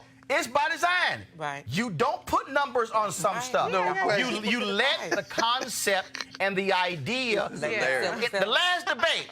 How you gonna pay for it, Bernie? Look, y'all. Medicare, right? It was like, his ass ain't even here. You right. She fell into the trap of, they were hitting her so much. She's like, I gotta give him a number. No, you don't. Because she didn't want to just say, she didn't want to admit that she was going to raise taxes, so she came up with this elaborate thing to try to prove she explained it. Wait a minute. Last night, Breonna said on here, the experts say we might have to raise taxes around 4%. Of course we will. But guess what? But that was Breonna Gray saying it. That's what I'm saying. Bernie was like, I ain't even gonna address you. How stupid are people? That's all I'm saying. How stupid are people to understand that if you pay 4 or 5% more in taxes, but now you have no subsidy you don't have to pay anything for your insurance. I mean, the people are so dumb. To your point, don't put no numbers in it because people too dumb to understand. Right, because you already said no information. The moment you utter the words, raise taxes, right, boom. So she was so smart. Yeah, she was dumb. She was dumb. She's a policy wonk, though. Right. She's a policy wonk. But the information does not translate to. Right. But here's the other art of the game is knowing when to should- answer, when not to You're answer. right. That's true. And that's just and that's the deal. You're right. But here's the other problem that we're seeing, and we're seeing this show up in these non-endorsements and these double endorsements, which aren't even endorsement. People are so afraid. They're either afraid of being wrong and picking the wrong person, so they're like paralyzed with fear, Very true. or these candidates have played so nice with each other that people aren't really seeing the distinction. Because, like, for me, as a person who follows stuff closely, I'm thinking, okay, well, I look at second choice voters for Biden, it's Sanders, and I'm like, what the? You know, our second choice people because people are not distinguishing themselves enough. And so everybody is tolerable, and it depends on these flash in the pan moments if you can build one. It depends on fundraising if you have the money to put to flood the ads. But people are just not. They just aren't. Nobody has really presented that compelling case to be like, boom. Well, Well, it's because. Okay, let me go back. Let me go back to why you must study history.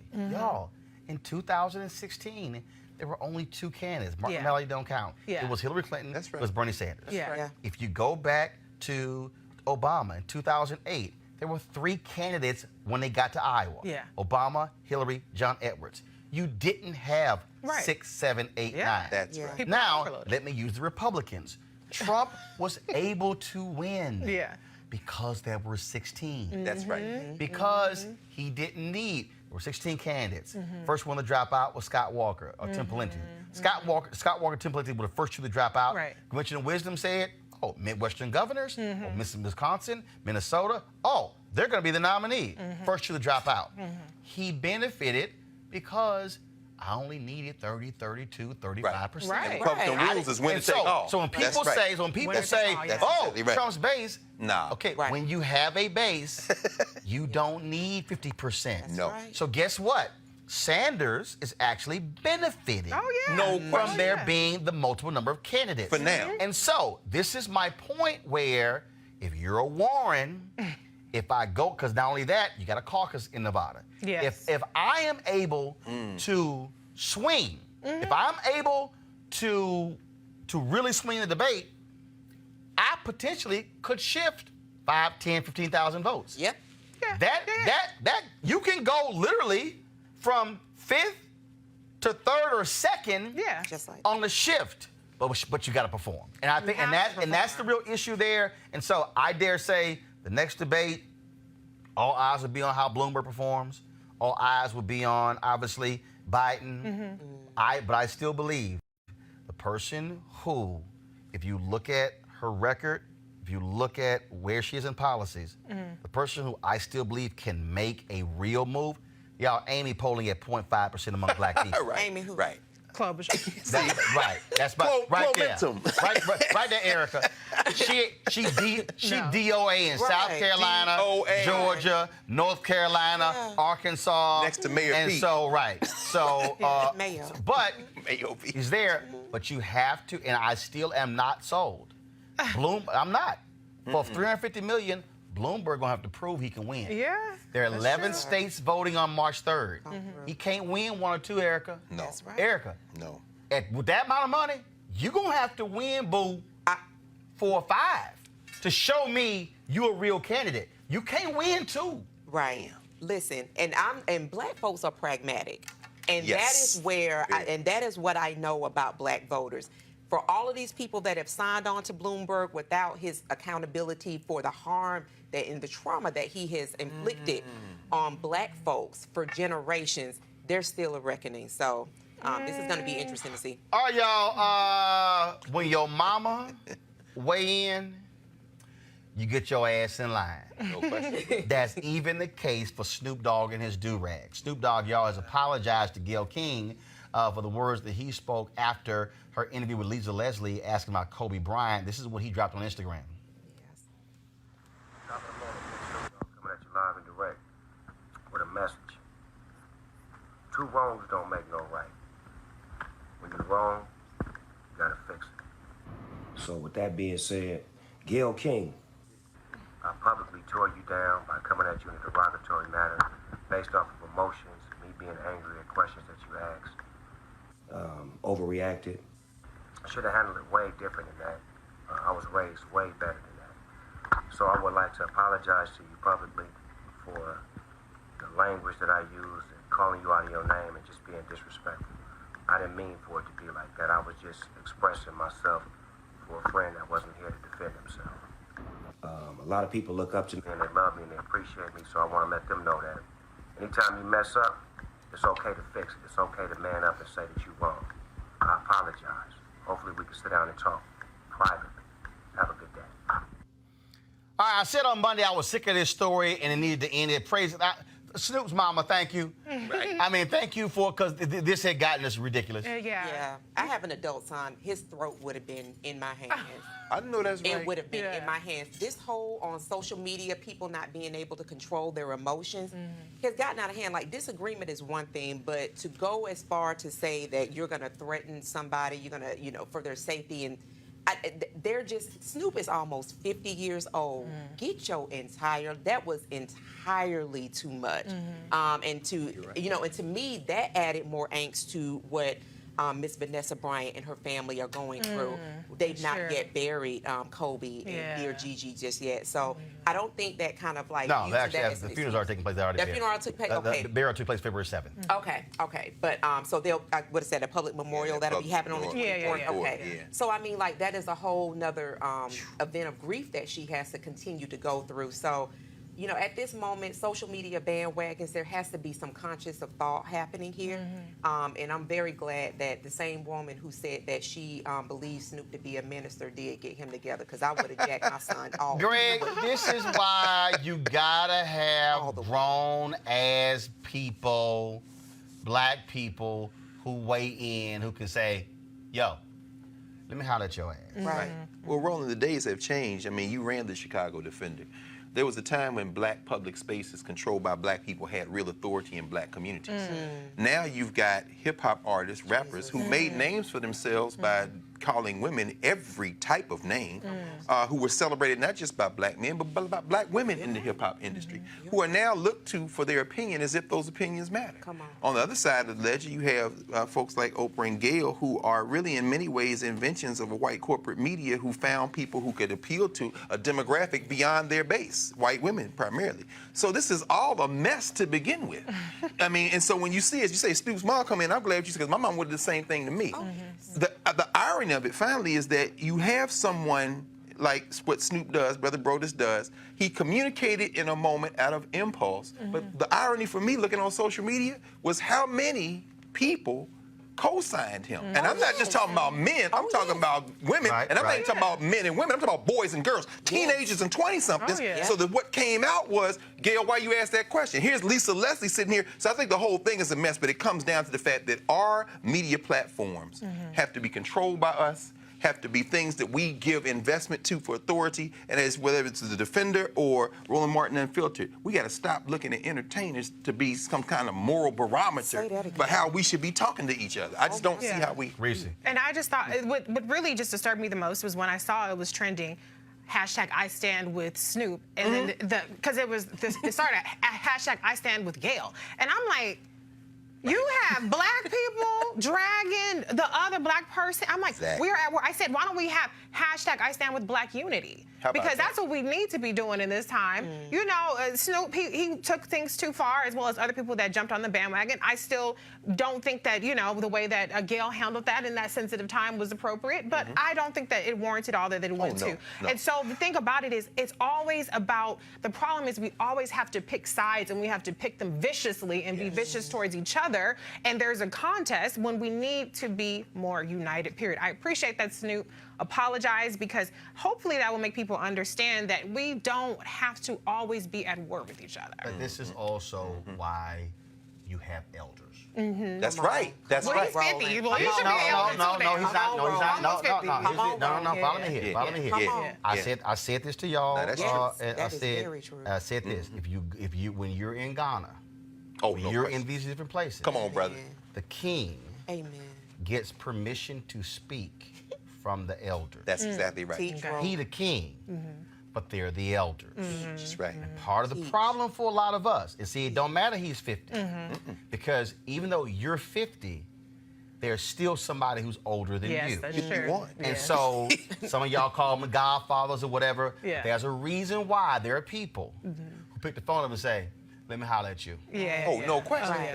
The problem is, and let me be real clear, first of all, you got to have people who command that level of respect. But then you also got to have people who also have been trained that you do respect elders. That's right. And that's exactly how that happens. And so, you know, I've had some, and I remember when I posted a video when I was stepping in my kitchen, and I had some young alphas who came after me. I was like, okay, first of all, who the hell are you talking to? Number one. Right. I said, you don't tell me what the hell I can do. Come on. Stepping, because your ass just joined.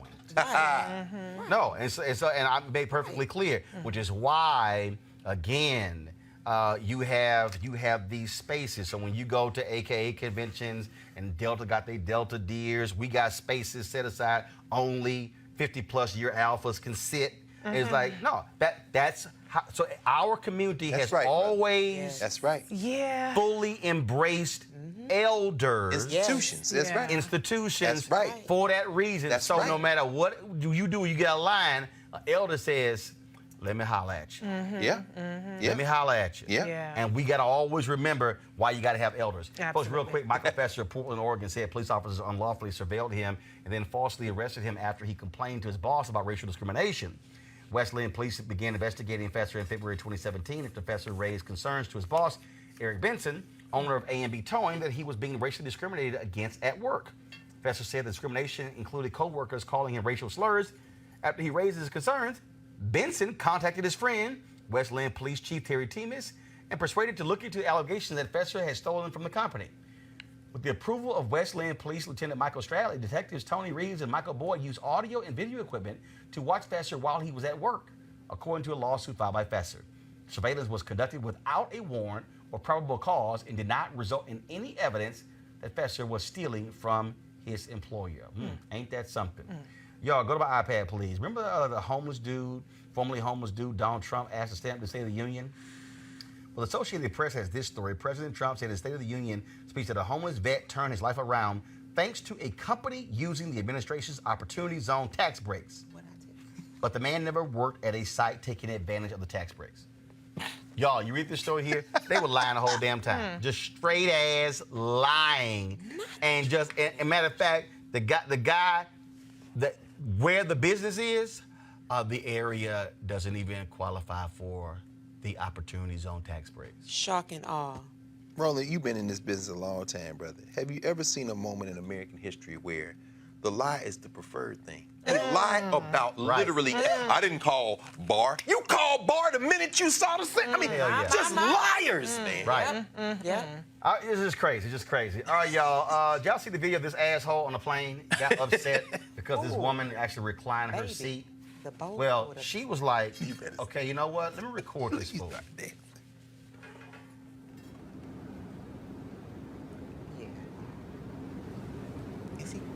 She should have got his face. This was on Roland's page on Twitter.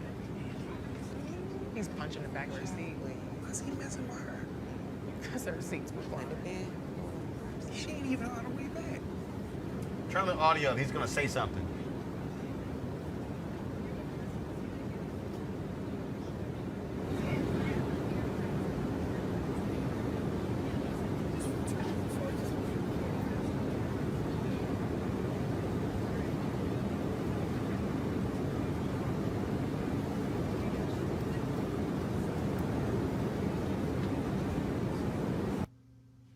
All right. Now, what's interesting to me is a whole bunch of people, this has been a real issue. People have been upset saying she was wrong and he's wrong. People say it's disrespectful to recline your seat.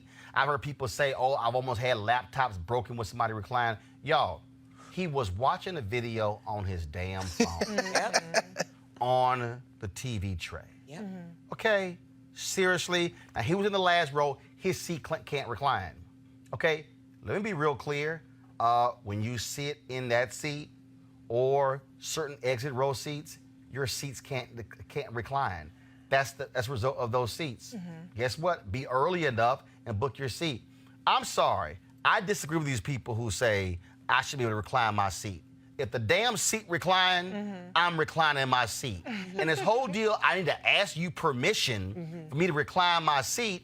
No, it's not. That dude, first of all, he did it because she was a woman. Oh, yeah. Because ain't no way in hell he would try that with a dude. Well, if y'all was sitting there, he wouldn't try that with a black woman. They gave him drink tickets and apologized to him. Really? Yeah, that's what I read. I don't know. They would have to call an air marshal because he would have got his ass whooped. Yeah, I've had somebody be aggressive with me, and all it took was really a turnaround and a look. Oh, yeah. Yeah, though, that's actually, that's a form of harassment. It is. And I wish that she would have been able to just turn around and confront him around that. I'm glad we see it on tape, but that type of I think kind of like poking and prodding really does warrant somebody asking for something to happen in the reciprocal. Oh, yeah. What say it? Oh, I wish a mother would. I mean, but you know, it's interesting. These planes, I mean, it's capitalism at work. I'm sure there's a branch of psychology where they study this. As they've taken these seats out and made them smaller, and then they still have the recline function, you're creating a situation where it's almost impossible to be comfortable. I mean, I'm a person who, you know, maybe it's how I was raised, but you know, I expect to be uncomfortable on a plane. So if it's a middle seat or somebody reclines back, I just expect that, and I know that I'm going to get off in a minute. But if you're getting on a plane thinking that you're going to be comfortable, you're in the wrong form of transportation. They have shrunk those seats over the years. It's all, first of all, they've shrunk the seats, and they've actually added more seats. Yes. It's a revenue deal. But it's sort of like the people who have this belief that the bin over their seat is their bin. Is their bin. No, this ain't your damn bin. It's shared space. No, I've seen people act a fool with flight attendants. No, you can't move that. You can't. I mean, the other day I was on, and this woman was like, she was trying just to back. She was like, you know, be careful. I have something fragile.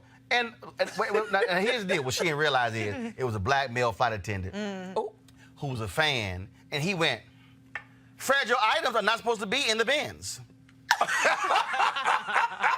Moved her shit. He trying to get on crazy ass white people. Moved her shit. Wait a minute, because he was like, he goes, no, Mr. Martin, your bag will be on the plane. I love that. And so this white woman, she was like really upset. And he said, no. Fragile items don't go in the bin. Lord help me. My man, I was cracking up. I love and the other passages, it was and actually what made it worse was, so I had an aisle seat, was like row 3 or 4. So I get on, and some white woman in my seat. And so she stands up and she says, well, you know, I'm here with I don't know who was sick or whatever. You know, can you switch? And I'm looking and I'm like, hell no. That's why I get. I mean, there's a reason I request the aisle seat. You stretched it out. The reason I request the aisle seat is because on those planes I can lift the handle up, so I ain't tight. So I turn out and out. I got leg room. Well, another brother who watches the show, he's like, no, I'll go ahead. I'll go. He gets out of bulkhead to go sit in that aisle because I wasn't sitting on the window.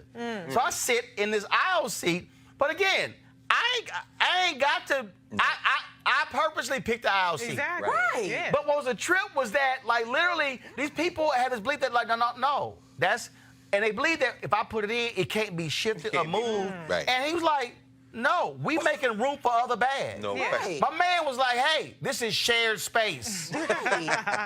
That's right. Oh, it was a trip.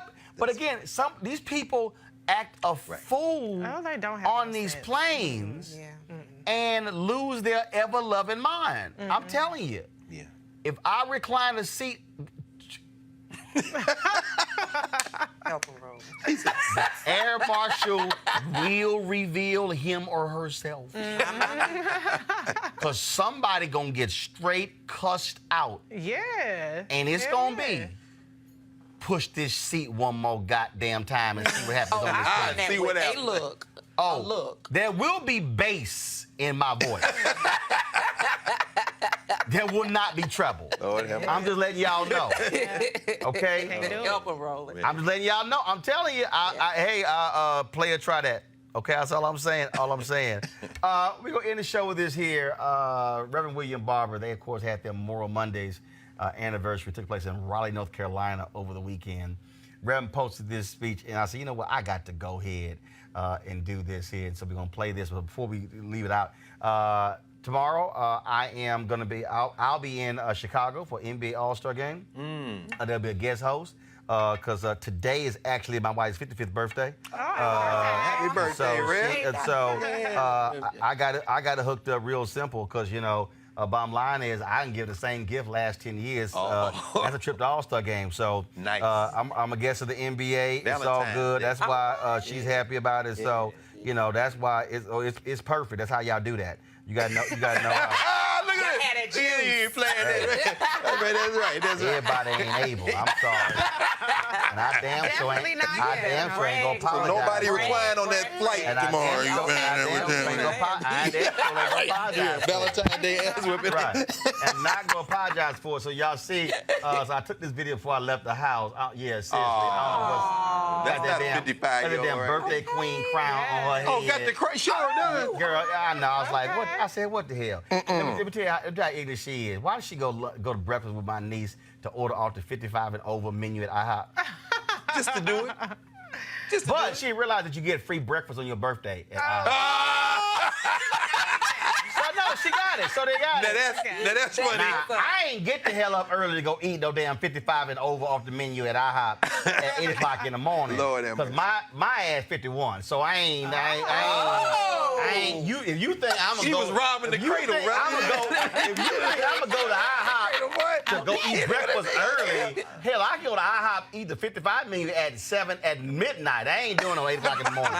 So Jackie Hill Mark's birthday, I'll be in Chicago for NBA All-Star Game back on Monday. We'll be guest host tomorrow. We're gonna end the show with my man Reverend William Barber dropping the hammer when it comes to what we gotta do to organize and mobilize to vote these thugs out. I'll see y'all. Holla! If I was at my home church, I'd tell you, slap somebody a high five and tell them I'm ready to fight. I'm tired of crying. I'm tired of mourning. And I'm going to fight with love. I'm going to fight with truth. I'm going to fight with marching. I'm going to fight at the ballot box. I ain't got to hurt nobody. I ain't got to cuss nobody. But everybody, it's time to vote. It's time to intensify and embolden your agitation. Turn to your other neighbor and say, neighbor, agitate. Agitate. Agitate. Turn to your other neighbor and say, neighbor, since they fear us, let's make their fear real. Let's go to the ballots like never before. Do I have a mobilizer? Do I have a witness? Is there anybody in here that's gonna do what you got to do? Turn to your neighbor and say, neighbor, neighbor, neighbor, it's fighting time. It's standing time. Yeah, yeah, yeah, yeah, yeah.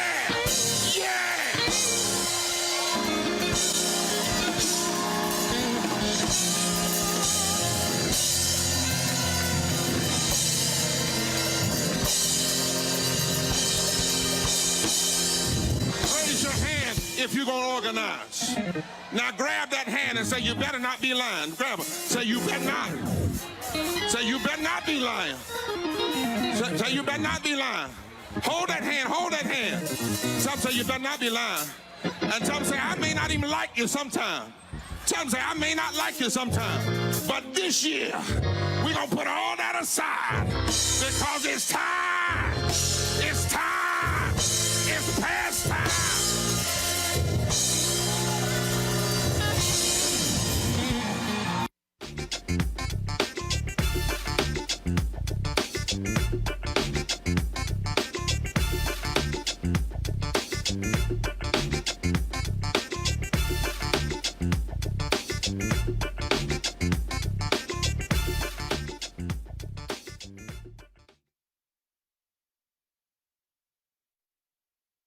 You want to check out Roland Martin Unfiltered?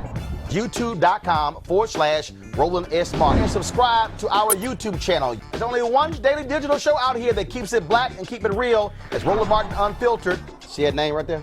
Roland Martin Unfiltered. Like, share, and subscribe to our YouTube channel. That's youtube.com/Roland S. Martin. And don't forget to turn on your notifications so when we go live, you'll know it.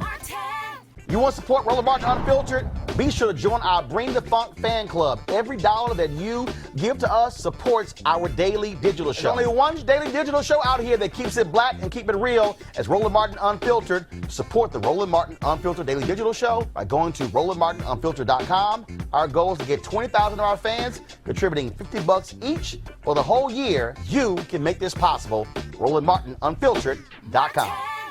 Hey everybody, this is Sherry Shepherd. You're watching Roland Martin Unfiltered, and while he's doing Unfiltered, I'm practicing the wobble. Yes, I am. Because Roland Martin's the one, he will do it backwards, he will do it on the side. He messes everybody up when he gets into the wobble, because he doesn't know how to do it, so he does it backwards. And it messes me up every single time. So I'm working on it. I got it. You got Roland Martin. Hi, my name is LaToya Luckett, and you're watching Roland Martin Unfiltered. What's going on, everybody? It's your boy Mac Wiles, and you are watching Roland Martin Unfiltered. What's up, y'all? It's Ryan Destiny, and you're watching Roland Martin Unfiltered. What up, Lana Well, and you are watching Roland Martin Unfiltered.